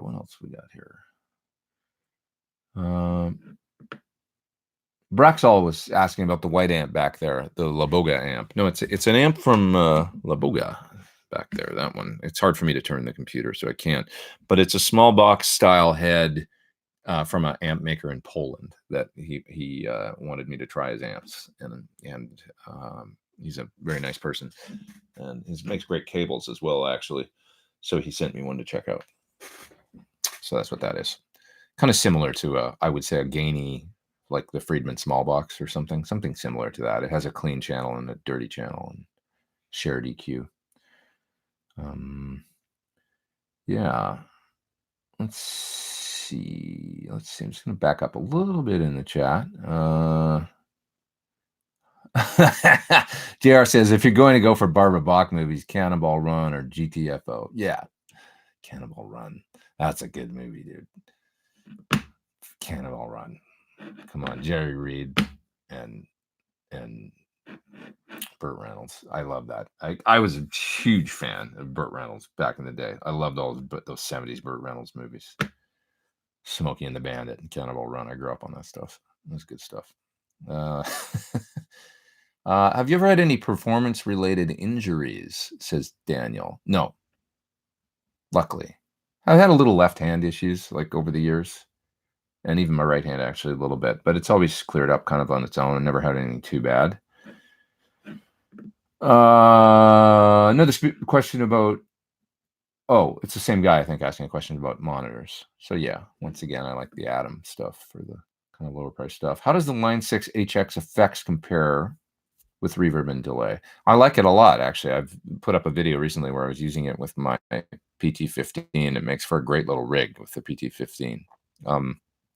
You know, I can use the HX effects with it. And actually, I might incorporate that into an upcoming clinic where I've got the HX effects and the PT-15 as a team, kind of using one of them for the, obviously using them for their intended purposes.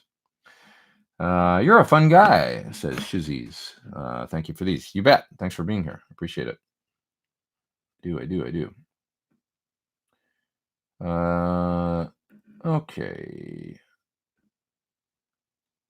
Okay. Cool. Leo had a church gig and he says, cool, made the end. Yeah, I'm gonna be around for at least another half hour. I started right on time today, so I'll probably just go. I gotta go to, I was mentioning him, Steve Stevens is doing a rig rundown with me today. So I'm gonna go over and look at his new rig. He's got a brand new Freedman pedalboard rig. And he's using 2 Freedman amps in stereo, and he's got these new pedal boards, really nice, the great big RJM switcher, and he's using actually the HX effects in the effects loop of the amps for his delays and reverbs and stuff. And then he's doing a bunch of pedals in front. What's he got on there? He's got his the Rocket Archer with his graphic EQ on it. He's got a ring mod of some sort, I think. He's got I think a Koji compressor. He's got what are some of his other pedals he's got on there? I'm forgetting. Oh, I know. Excuse me. Solo Dallas. It's got the Solo Dallas boost on there. Yeah. Do you have an online guitar lesson of your own? Says Cabriel. Excuse me, guys. So I have a lessons playlist on my YouTube that has some lessons in it. And then I also have at Jam Track Central at least 4 or 5 guitar lessons, I think. 3, 4, 5. I've got how to play, like there's playthroughs of Perplexed and Homage for my first record, and maybe the Groom Noodler and a couple other things. So there's some lessons up there with those guys. Jamtrackcentral.com. They would do nice lessons for like $5. You download them. They've got tab, and they've got all the MP3s with guitars removed, so you can learn the track or learn the solo or whatever, and then jam along to it. It's good stuff. Check that out. Let's see. Blaine says he's having a back issue and can't walk or play guitar much while he waits surgery. Sorry to hear that, man. Can I think of any practice that can be done without axe in hand? Well, that's an interesting question. I would say getting something like Steve Vai's new book, Videology, or I think it's called, something like that, and studying some theory is probably a good way to practice without the guitar, and just trying to, study some music that, and maybe try and visualize. Like I can do some practicing sometimes without a guitar in hand by just visualizing things and thinking about, I think that's helpful, So maybe do some reading, just do some boning up on, get some good theory books and stuff like that, and take that time to work on that kind of stuff. That Vibe book looks pretty cool, for example. So I hope you feel better soon. Sorry to hear that. It's got to be really frustrating. It's in those times where you're like, man, if I don't have my health, I don't have anything. Can't get anything done without that, right? So, sorry to hear that. But Deshuan is in the top chat. Thank you for that, good sir. I appreciate it. Need help? Want to buy a guitar? I like stuff like Cure, Soundgarden, Foo Fighters, and Sade. That's kind of all over the map. I like Sade too, man. That was good stuff. Smooth. I like that music. Foo Fighters, Soundgarden, The Cure, all great. Choosing between Les Paul, Epi Lucille, Tele Deluxe with the Strat pickup, and a Strat, which you hate. Suggestions. Well, for most of the music that The Cure, Soundgarden, Foo Fighters, honestly, the Epi Lucille is probably the guitar I would choose. I would probably go the hollow body, because when you think about it, Cornell played a hollow body a lot. Dave Grohl plays a hollow body. The Tones of the Cure you could kind of certainly do with that. I would look at 335 style guitars, honestly. A good 335 could be right up your alley. It's a very cool guitar to use for that style of music, I think. And on that note, thinking about a 335 and how the body of the guitar, you know, when you play a 335 loud with a cranked up amplifier and it feeds back and stuff, you can feel the air pumping out of the holes on the guitar. And it's so cool because the guitar is responding to the amp. It's really true. If you try it, well, try it with a 50-watt Marshall or something and turn it up, and you can feel the of the when you play, and then the feedback, and you feel this air pumping out of the F hole. It's the coolest thing. The interaction of the guitar and the amplifier is such a big part of rock and guitar. So I was thinking this morning about when people talk about modelers and guitar, and this is on the way driving here. This is the kind of stuff I think about, and amps, you know, and how a lot of people have volume and all that stuff. And well, I was remembering Segovia at one point saying, you know, well, electric guitar, that's not really guitar, because it wasn't guitar as he knew it. And I thought it was kind of arrogant at the time, you know. But it's Segovia, so you got to kind of listen, right? And he was like, that's not guitar, you know. And now when I think about it, I kind of get what he was saying. It's like a different instrument. It was the electric guitar, which isn't really the same instrument as a nylon string guitar, is it? I mean, you can't do the same things on one that you can do on the other, sort of vice versa. And so he was making that point. I got to thinking about how the electric guitar through an amplifier, especially something like a 335 or something, it really feeds back and responds. Electric guitar through an amp, and that feedback loop that I always make a big deal about, and talk about folks like Jimi Hendrix, and you know, that link of the guitar and the amp.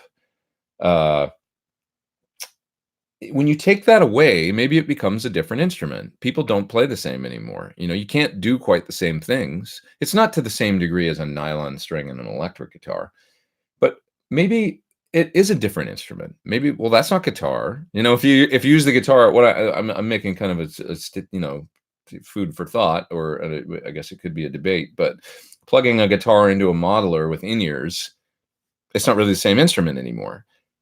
Maybe it's electric digital guitar now instead of electric guitar. It's a different instrument. You know, it's not going to inspire. When I think about Black Rebel Motorcycle Club, one of my favorite bands, and Peter from that band, the guitar player, as well as bass player, he uses a hollow body as well.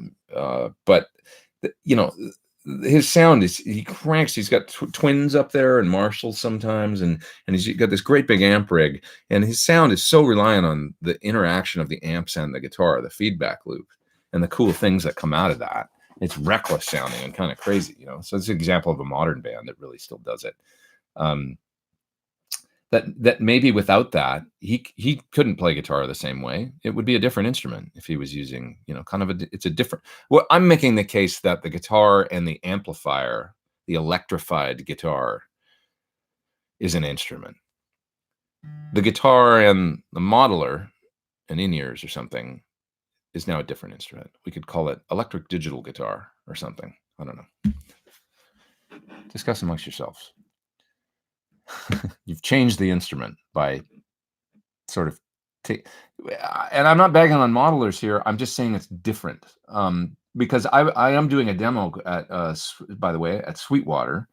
I don't know if it's been announced yet, but I'm doing it for the Gear Fest. So I'm going to go there and do a Helix demo, where I'm going to do similar to my Sur clinic. I'm going to compose and track a song in the clinic using the Helix, and it's an interesting challenge. And so I was plugging in my Helix yesterday, and you know, I'm coming up with some really cool sounds. Like, there's so much you can do with them so quickly. You know, you can try things really quickly. That's a great thing about modelers. You know, you can route things very quickly and try different effects and get different sounds that it would be difficult to do. You know, it would be much more time consuming and stuff to do using real cabs. So it's a different thing. That's all I'm suggesting, is that it's different. I don't even know if Segovia was like poo-pooing electric guitar, saying, well, that's not guitar, you know. Maybe I'm taking that out of context. Maybe he was just saying, well, it's not guitar like I traditionally know it.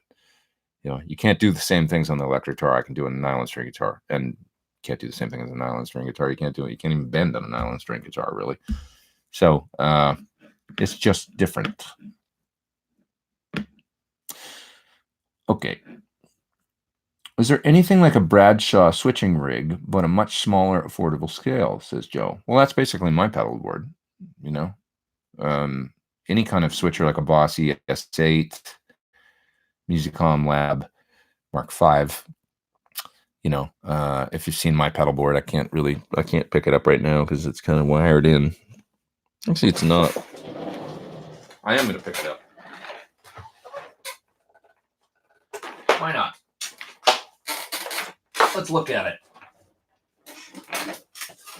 This is essentially a Bradshaw switching rig in a more portable thing, right? You know, the basic thing being, here's your switcher, and then all the pedals and effects and stuff like that all plug into the switcher, and they're all in loops on the switcher, just like, you know, old school Bradshaw style. Bob's a big fan of not doing this type of thing. He likes to keep the brain that everything's plugged into separate from the foot controller.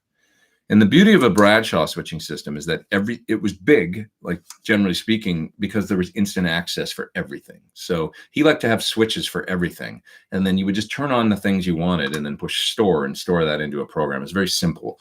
These types of devices, they're a lot smaller, so you can fit it all on a board like this.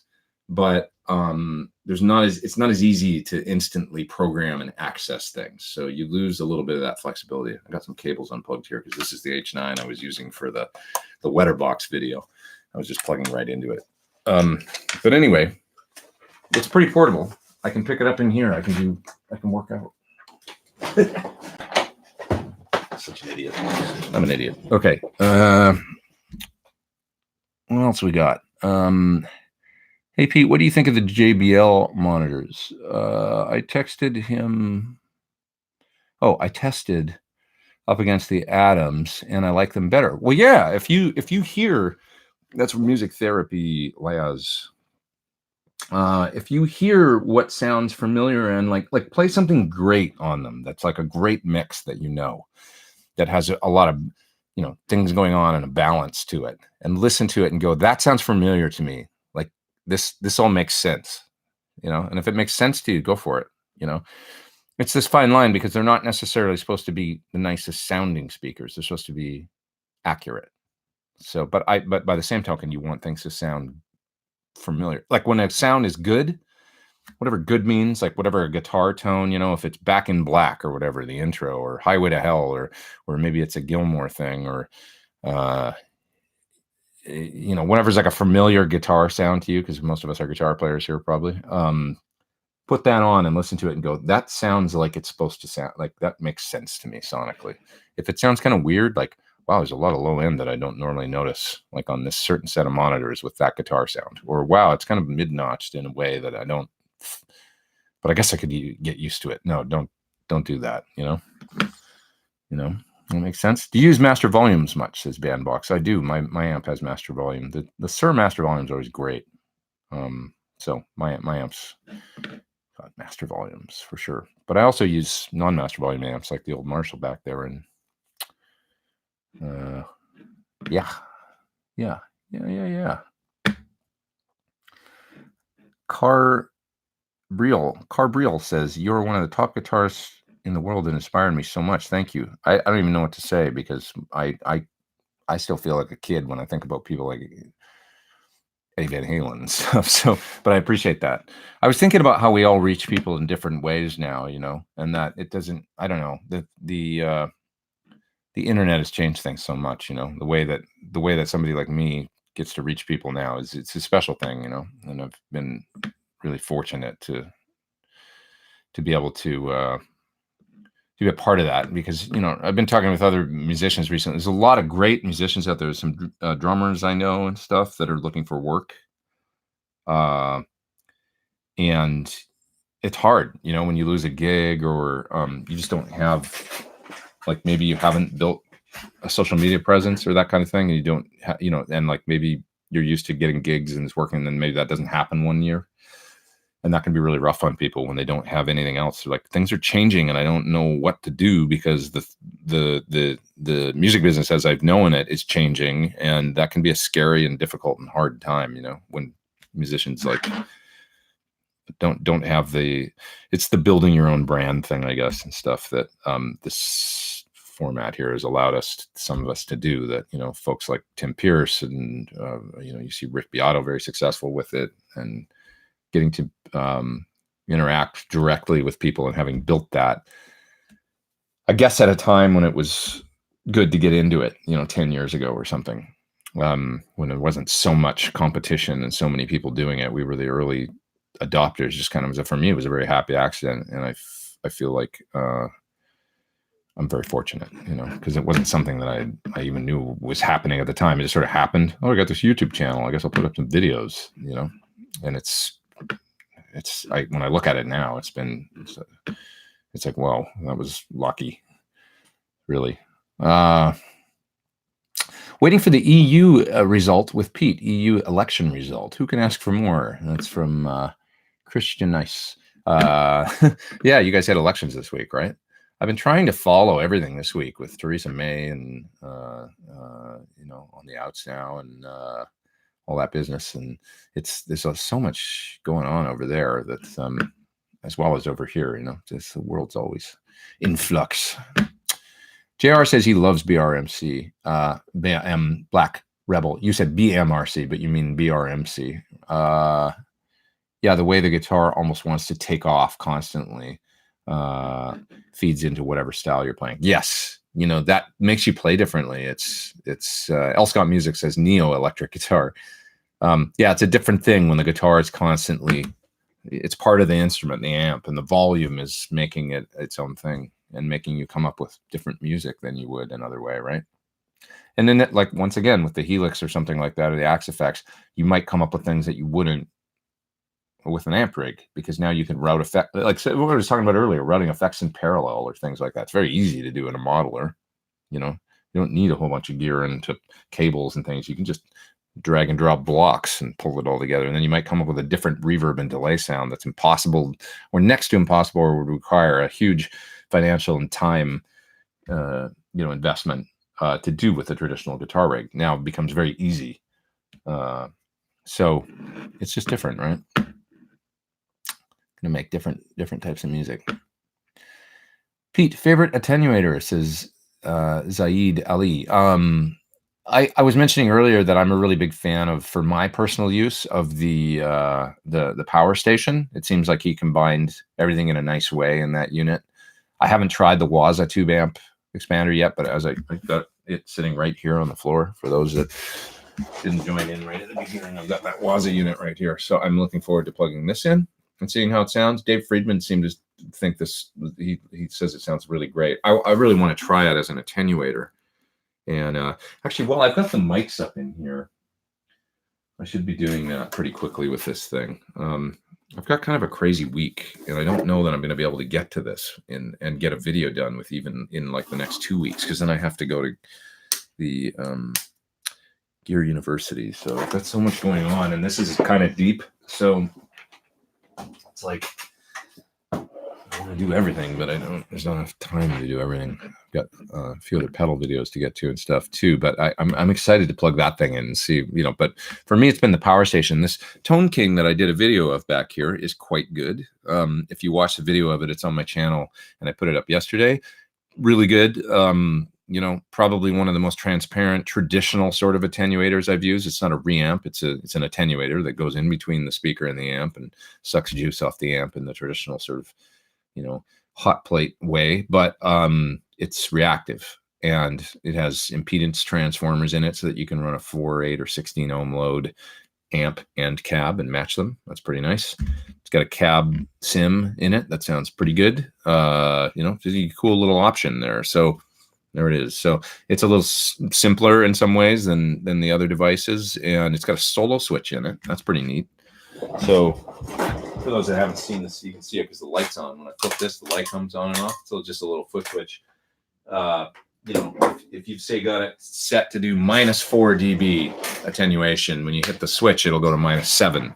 So you can use it as like a solo boost. You got an old Plexi or something, and you've now got 2 foot switchable volumes for it. So a lot of great features, and it does sound quite good. Changes the tone a little bit, you know.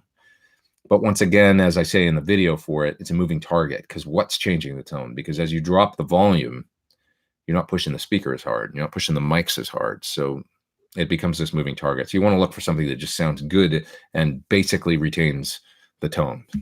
You know, so if you want to, you can look more into that one, watch my video on it and see what you think. A lot of people are like, why are they so expensive? Well, the thing weighs like a lot. It's got a lot of stuff going on. There's 2 transformers in it. And there's, you know, the multiple, you know, the whole reactive thing. I mean, there's a ton of components in that thing to get 4, 8, and 16 ohms to get it to work at every, you know, so they're expensive devices to make. And some would probably argue with lower power tube amps and different things coming out, like my amp, the PT15 or whatever, that the some of the things that they address are maybe being solved in new amplification devices, you know. I don't know. Options, man. We live in a golden age of options for all this guitar gear. So many ways you can do things now, and they all sound pretty good, right? Or great. Torrance Baird is in the top chat. Hi, Torrance. He says, taking a few months off to focus on music and photography. Cool. That sounds great. Thoughts on scheduling, motivation, workflow, keeping your girlfriend happy. And that's the hard one. Don't ask me about that. I don't have a lot of good advice when it comes to that department. Scheduling workflow. You know, if you're taking a few months off, figure out what your flow is and what works good. Like for me, I like being creative in the morning now. I'm better like earlier in the day, although I can do it at night. But getting up, having a cup of coffee, sitting down and starting to do my creative stuff, that's my favorite. You know, plugging in something, getting a sound, maybe starting some writing or whatever when I'm fresh and my brain's like just woken up. Some people work better at night. You know, like my friend Lyle Workman, he does a lot of music for movies and stuff. He likes to work all night long and go to sleep at like 5 in the morning because the phone never rings. Emails aren't coming in. Everybody's sleeping. So it's, you know, everybody just leaves him alone and he can get creative, you know, so he works at a different time. So just, you know, figure out what works for you and then just be true to that is my best advice. Get on your schedule and roll with it and balance that with keeping your girlfriend happy. Once again, I don't know how to do that. Eric says, I think I agree on changing, right.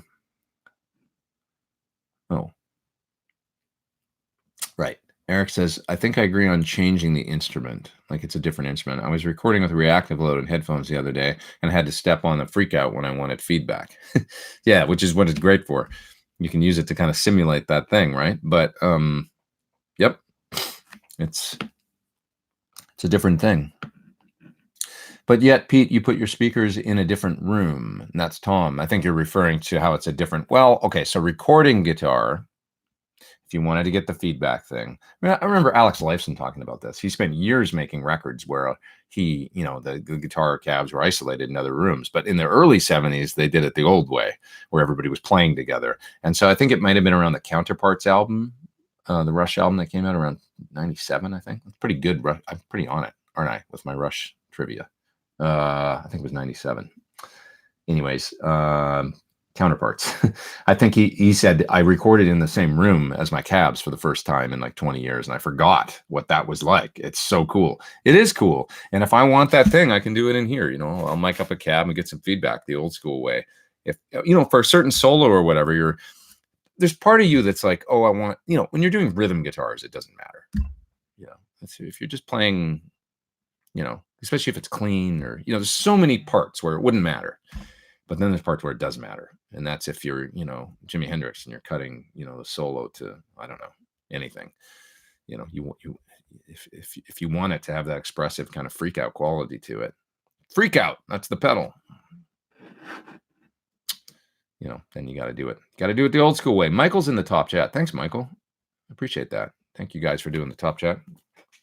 Too kind. Michael says, hey, Pete, when I listened back to your outdoor live shows, the guitar axe effects is undermined by the sound guy. Oh, our outdoor live shows. No, I was like, when did I play outside with the axe effects? I was thinking I have done it, but it's quite not that many times. But it says the guitar is undermined by the sound guy. Yeah. They are keys, bass, and drums, and me. Any advice to cut through better? It's a tough one with that. it kind of comes down to your sound guy, right? But you might want to work hand in hand with them and say, hey, I'm just noticing I'm low in the mix. Like in the guitar, I've had these comment or, discussions with sound guy where it's like, look, like, do you play, I wonder if it's covers that you're doing, Michael, or if it's original music. Because if it's covers, it's real easy. You go back and reference the original recordings, listen to how loud the guitar is in the mix. Now listen to me. This is like, I had this problem when I was playing with Henley at one point, and with the sound guy, who was very receptive. He was very nice. And I went to him and I said, you're undermixing me. And I said, I don't want to sound like I'm egoed out, but my role is to sound like Joe Walsh in this band. Listen to Life in the Fast Lane on the recording and listen to our live recording, and then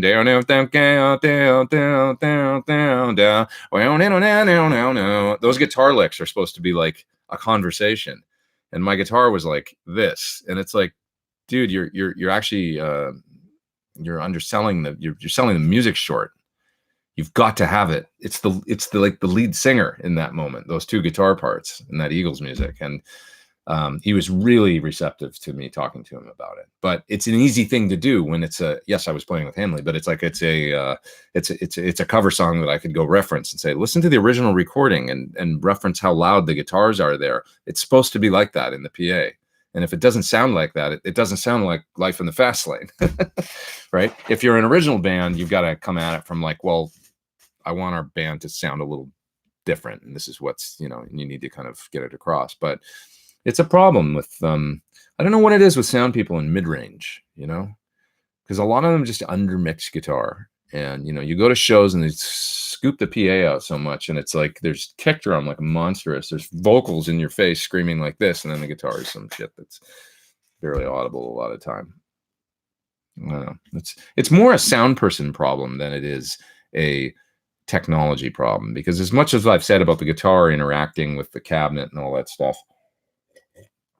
if you watched, the shows where I saw Tom Abraham mixing Alice in Chains, it was some of the best live guitar I ever heard in my life, and bass, just guitar, just paint peeling coming out of the speakers.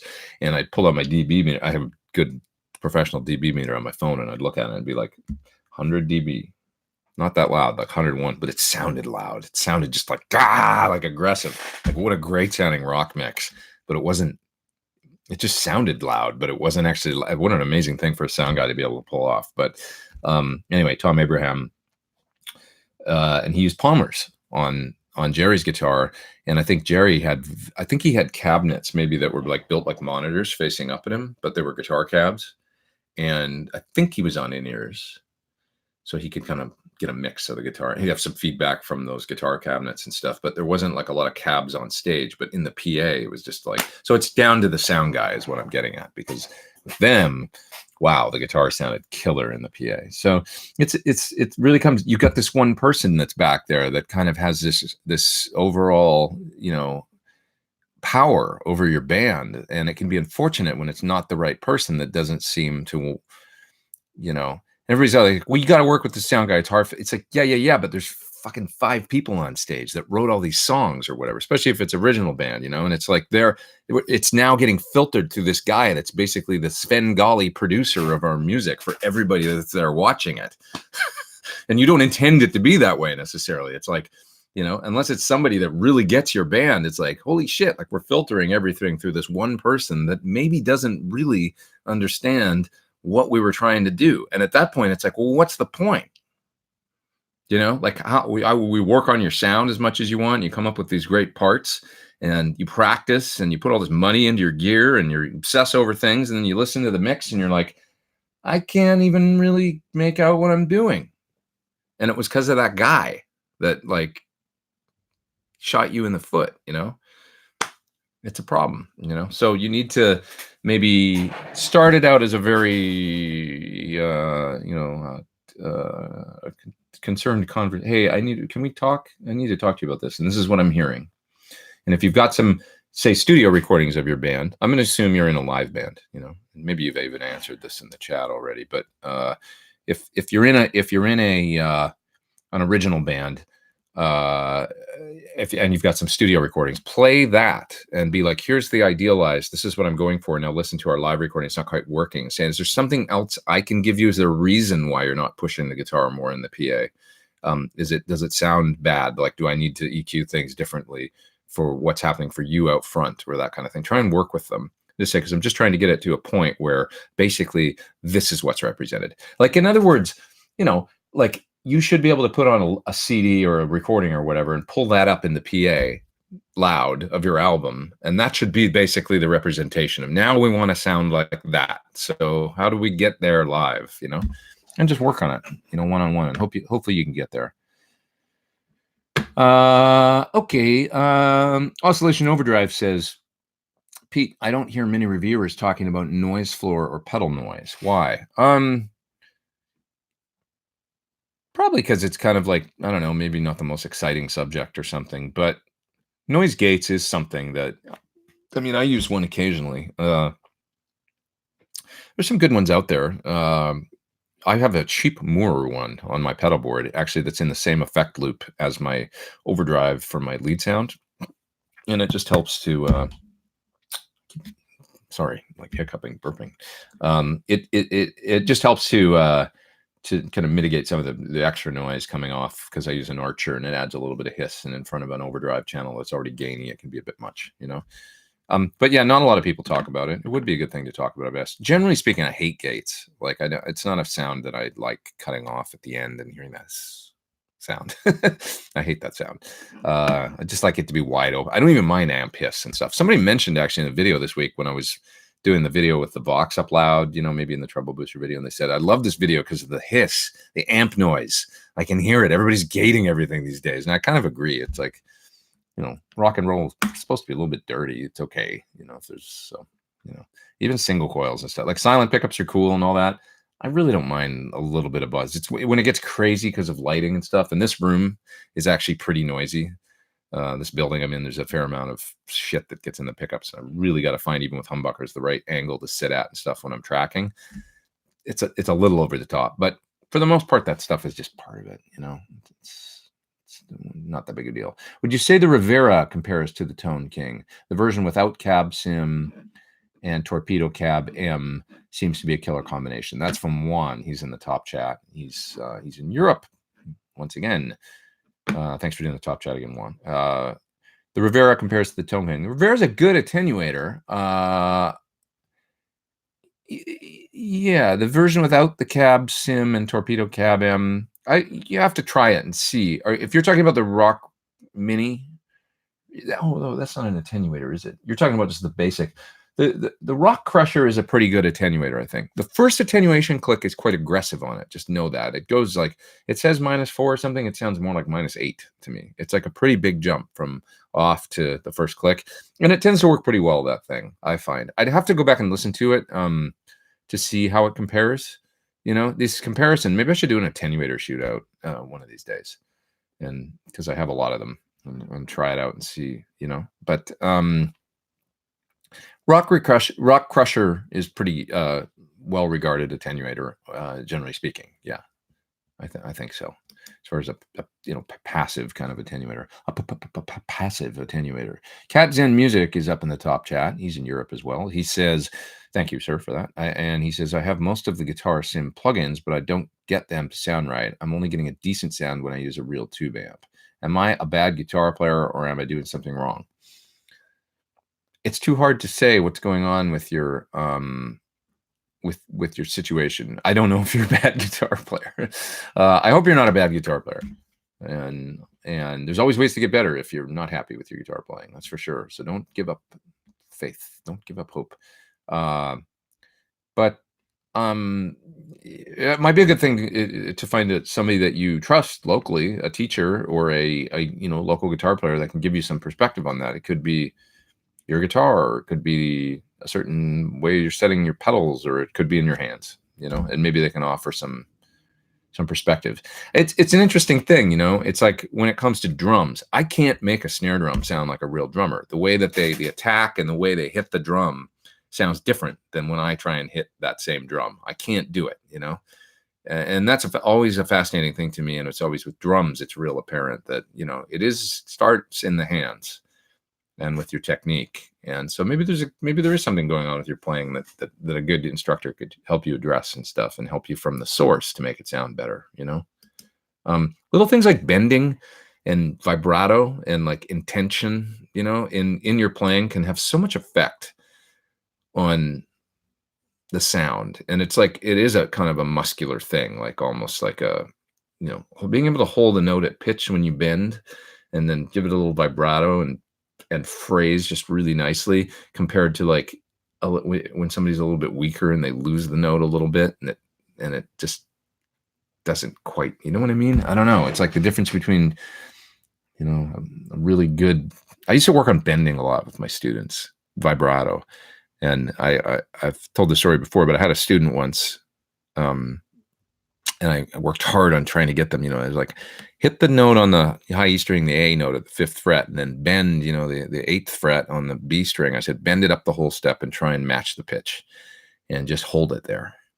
And then I said, once you can do that and really listen for being in tune, I said, even look at your tuner on the pedal board or whatever, and bend it and look at the tuner, work on that. And then I said, once you hold it up there, now the goal is to let it go a little bit and then bring it back up, vibrato, up to pitch, and work on that, because it takes a couple months. It doesn't take forever, but it's like Taj Farhan when he was here, the young kid that was 9, he could do it really well. And I was like, how long did that take you? And he was like, I worked on it for 5 weeks or 8 weeks or whatever, and then I could do it.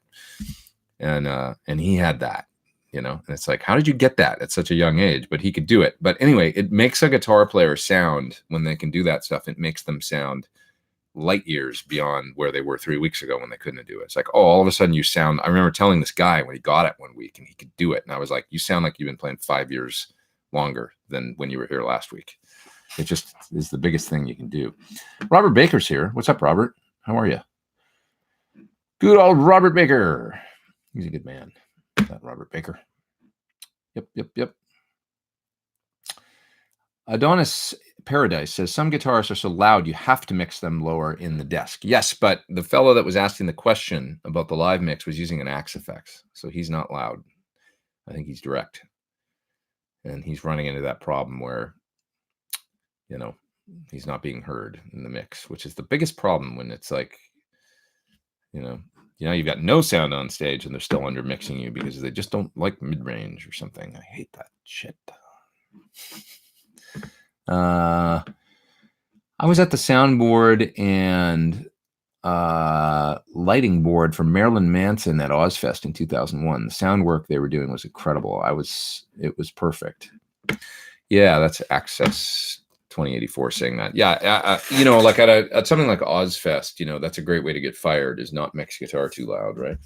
If you've ever seen Sabbath live, or there's no doubt the guitar is, if you're working for Metallica or Rush for that matter, or if you're working for, the guitar better sound right in the PA, or you're gonna be out of a job. But with a lot of other gigs, it just becomes this, where the guitar isn't the primary focus, but it's one of the focuses. The guitar can tend to get neutered with a lot of bands, and that bothers me. It's like, it should be at least an equal playing field with everything else, not like inaudible, You never have problems hearing the damn kick drum in the PA. You never have problems hearing the lead vocal, But sometimes like guitar, bass can be tough. Bass is just tough, I think, in a lot of places. It's a difficult thing to mix, but... Okay, people like the noise, says Access 2084. I like the noise from the perspective of, it reminds me of old records and stuff, like some noise, it just was part of it. I don't think it's the noise that I like necessarily as much as it adds to the vibe. Like when you hear an amp, somebody this week was saying the amp hissing or whatever. It's true, like an old Marshall, when you hear it, it's like something good's going to happen. When you hear it turned up real loud and you turn up the presence and it goes, it's like, the first chord that comes out, hopefully is going to sound like, Van Halen 2 or something. It's just like the anticipation of it's exciting. I don't know. I don't mind a little bit of that noise, I think it's cool. Somebody says, I hate sterile rock. A little amp noise is okay. Agreed. I don't like my rock sterile, you know? I like my rock kind of dangerous and loud, and that's just what is a big part of rock and roll. I don't know. One of my best memories of listening to records was putting down in the needle, says JR, and hearing the guitars come up before they hit the first chord, and hiss was the sound of anticipation. That's it. That's what I was trying to say. The anticipation, right? When you hear that, you know, just a little bit of, it's like, oh yeah, it's good, you know? I don't know. Have you gotten a new Tonewood amp yet? Will you do a video? I haven't gotten one yet. I would like to get one though. Would like to get one. But gates are useful for metal, says Rodney. Yeah, it's kind of become part of the sound. Things are supposed to be so tight and robotic, you know. It became part of that style, I guess, right? So, yeah. Access 2084 says, I have PTSD just from the nonsense surrounding the Tonewood myth. Are you, you know, I'm on the side that wood definitely affects tone, right? So, shall we have that debate before I go today? Are you one that doesn't believe in the Tonewood thing? I always reference people if they want to hear. I've got a video that even on YouTube you can hear the difference with the guitars. It's a video I did for Vintage King years ago with two identical Sir Classic S's and two identical Sir Classic T's. Identical in every respect except one is one's maple board, ash body, the other one's rosewood board and alder body, in both a T style and an S style. And you can clearly hear the difference between the two guitars. And yes, they're just different instruments, but the electronics are the same and stuff. So it's the down to the woods. And it's what you would think. I always say the swamp ash guitar with the maple neck has a springier, more with a faster attack with the maple. And the alder body just has more mids with rosewood. There's a fuller sound through the mids, a little less scooped. And it's what you think. You can go watch the video if you want and tell me what you think. Just search out Sir Guitarist Pete Thorn Vintage King. It'll pop up. You can take a listen, see what you think. Christopher Kroom says, hi Pete, what's the coolest time-based effect you have tried? Any other pedals that have inspired you recently? Time-based. That Dark Sun is great.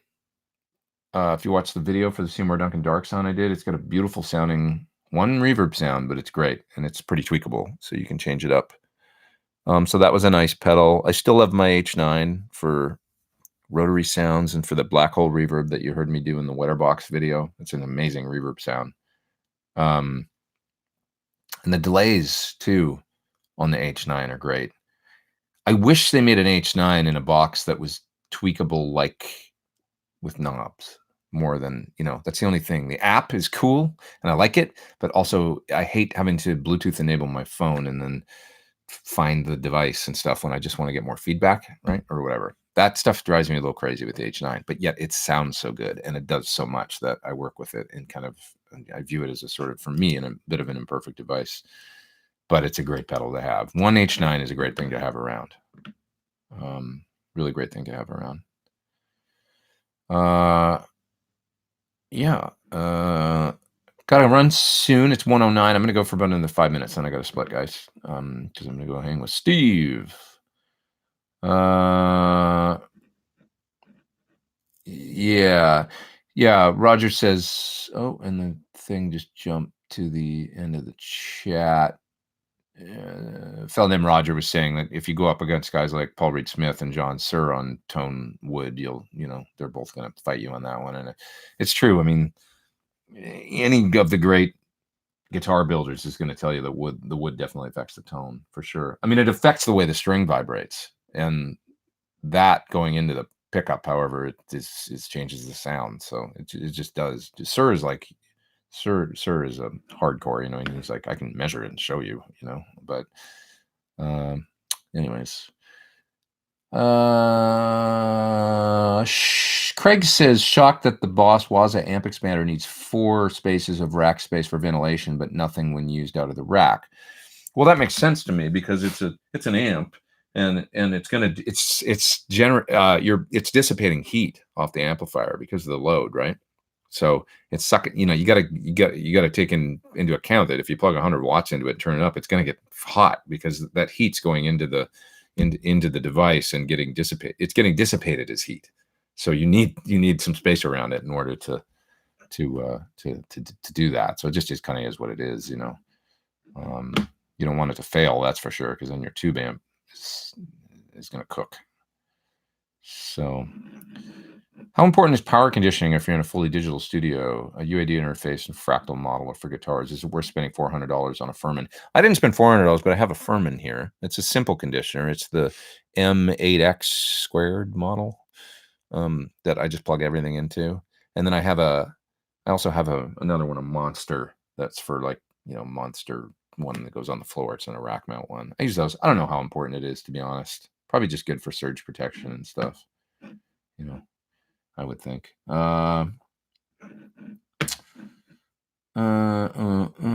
Okay, just a couple more things, and I'm going to split, guys. Pete, do you know how to play Spanish Fly? That was from Egnator. I've worked on it a couple times, but it's the one piece that I've never actually. I love the. I love that part where he climbs the neck and goes. You know, it's so cool sounding and aggressive. But I've never learned the whole thing. I have worked on it and maybe gotten like 80% of it. Yeah. Jennifer says whenever she goes to a Bon Jovi show, she feels like the guitar players have been neutered, like whoever's doing sound for them. Who knows? That could be coming down from the boss. Maybe he just wants lots of vocals. You know, you never know. Yeah, never know. What else we got here?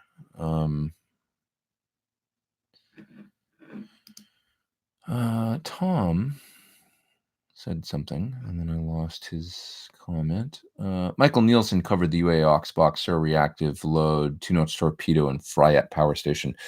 But those are mostly, when I was talking about doing an attenuator shootout, not a load shootout. More like, how can I turn down my tube amp through a cabinet? So sort of like the video I did for the Tone King. The way that I approach doing devices like that in a video is I want to hear it attenuating and what that does to the sound. And then I want to hear all the attenuation steps, but volume matched. Because now you're hearing the differences in the tone at the same volume where the Fletcher-Munson curve in your ear isn't, you know, if you're hearing it at the different volume stages, if it sounds good and feels good, that's one thing. But wouldn't you like to know if the sound is actually changing? Because let's say you mic your amplifier and now you're using it at a lower volume and it's going to be in the PA out front. Well, it's going to be in the PA out front at the same volume as it was before, right? You're just going to have less stage volume. So my point being, does it change the tone? Is the attenuator, you know, significantly affecting the sound that is going to end up coming out of the speaker that will end up on a recording or in the PA? So the way to really hear that is, I think you have to volume match all the clips once you've attenuated them by doing it in your DAW and raising the level of the ones that are quieter up to the same level as the unattenuated clip. So I would propose making a video where I do that with a whole bunch of different devices and playing a loop through them. So it's the exact same clip, you know. Seems like a good way to do it. It's an imperfect science. But hello, I'm from Russia, says, oh, I can't say your name because it's written in Russian. I'm sorry. I recently started watching your videos, and you would be attractive for any Russian girl. Thanks. I've been to Russia once. There's beautiful girls in Russia. That's for sure. Those Eastern Europeans. I had a good time in Russia. I was in Moscow and I was in St. Petersburg. I had a lots of fun over there. Lots of fun. Only been there once though. I was in Minsk too, in Belarus. The Sonic Solution says, and thanks for watching, by the way, from Russia. It's really cool that I can talk to people that are halfway around the world and say hello. It's not lost on me. Waiting for an Alibi is asking about the white amp over there. Is that a Laboga? Yes, it is. The one you can just see it poking in the camera there. That's exactly what it is. Yeah. Yeah. Sonic Solution says, for the life of me, I cannot understand why attenuators are so expensive. Why? It just swallows the power before the speaker. Yeah, but it's the, okay. So once again, it's like you got two transformers in there, right? And those are expensive. And then you've got all the reactive if it's just a resistive attenuator, yes, it's not a difficult thing to do. You can use a load resistor and it's cheap. It's like $30 or something.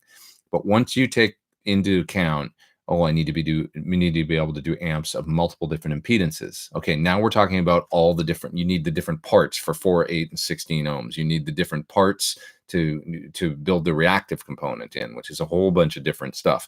That box back there weighs a lot and it's full of stuff, you know? So it's like this engineered, I mean, the old Faustine that I used to use, which was, if anybody remembers that, I mean, they were 11 or 1200. And it was full of stuff too. I mean, this big coil and like all these resistors and then all these parts like to match all the, it's a bit of an engineering feat. And then it's supposed to dissipate all this heat. And so you need to figure that out in the, you know, how to like, you know, fans. I don't know. It's a lot of stuff, you know, it's not just a load resistor. Yeah. If it's a hot plate or a, you know, a Comet air brake, or those are simple devices with, you know, load, simple resistive load is not expensive. Reactive load's a whole nother world. There's a lot more involved. And that's why they get pricey. And sort of a limited appeal these days. And so you're making something that not a ton of people are going to buy. You probably have to price it accordingly, you know, when you're gearing up for production of such things. Susan said the treble booster effect episode you did was fab. Love how you get the real history with Brian to Rory. Yeah, I found that video and I was like, oh my God, that's amazing. He just totally says it right there in the video. He's like, I got it from Rory, you know. Anyways, I had a lot of fun making that video. Guys, I got to split. I gotta go and I'm gonna do a rig rundown with Steven. So I'm excited to go do that. And hang with him for a bit and show you guys that video probably maybe early next, like not this coming week, but maybe the following week. I might get it ready and put it out then. And so next week, once again, I'm going to try and do this. It's a little touch and go because I'm going to be traveling, but I think I can get, I'm flying in that morning at 9:30 and I'm going to probably go straight to a hotel for a bit. And then I've got something going on in the afternoon. So if I can get there by 10:30 or 11, that's 10 my time because it'll be Edmonton time. I might be able to get online for at least an hour or an hour and a half and do one of these next week. Just hang with you guys in the, you know, for the morning in a bit, and then go hang with my fam after that. Because I like to keep it consistent. I don't like to miss weeks doing this. So I'm going to try and make it happen. If there's an issue though, with who knows, you know, internet connection, high speed internet, whatever, I can't promise, but I'm going to try and make it happen. Probably be a little more lo-fi than this. I'll probably just use my laptop mic and that sort of thing, or maybe my iPad. But we'll see if we can do it guerrilla style and make it work. All right, you guys, I'm going to split. You guys have a great week. Thanks so much for being here and hanging with me week after week. I do appreciate it. This was number 70 this week, 70 weeks of this stuff. Who would have thought we could do it for that long? But it's been a lot of fun, and I'll keep doing it. All right, everybody have a terrific week. You guys have a great rest of your weekend, and over and out.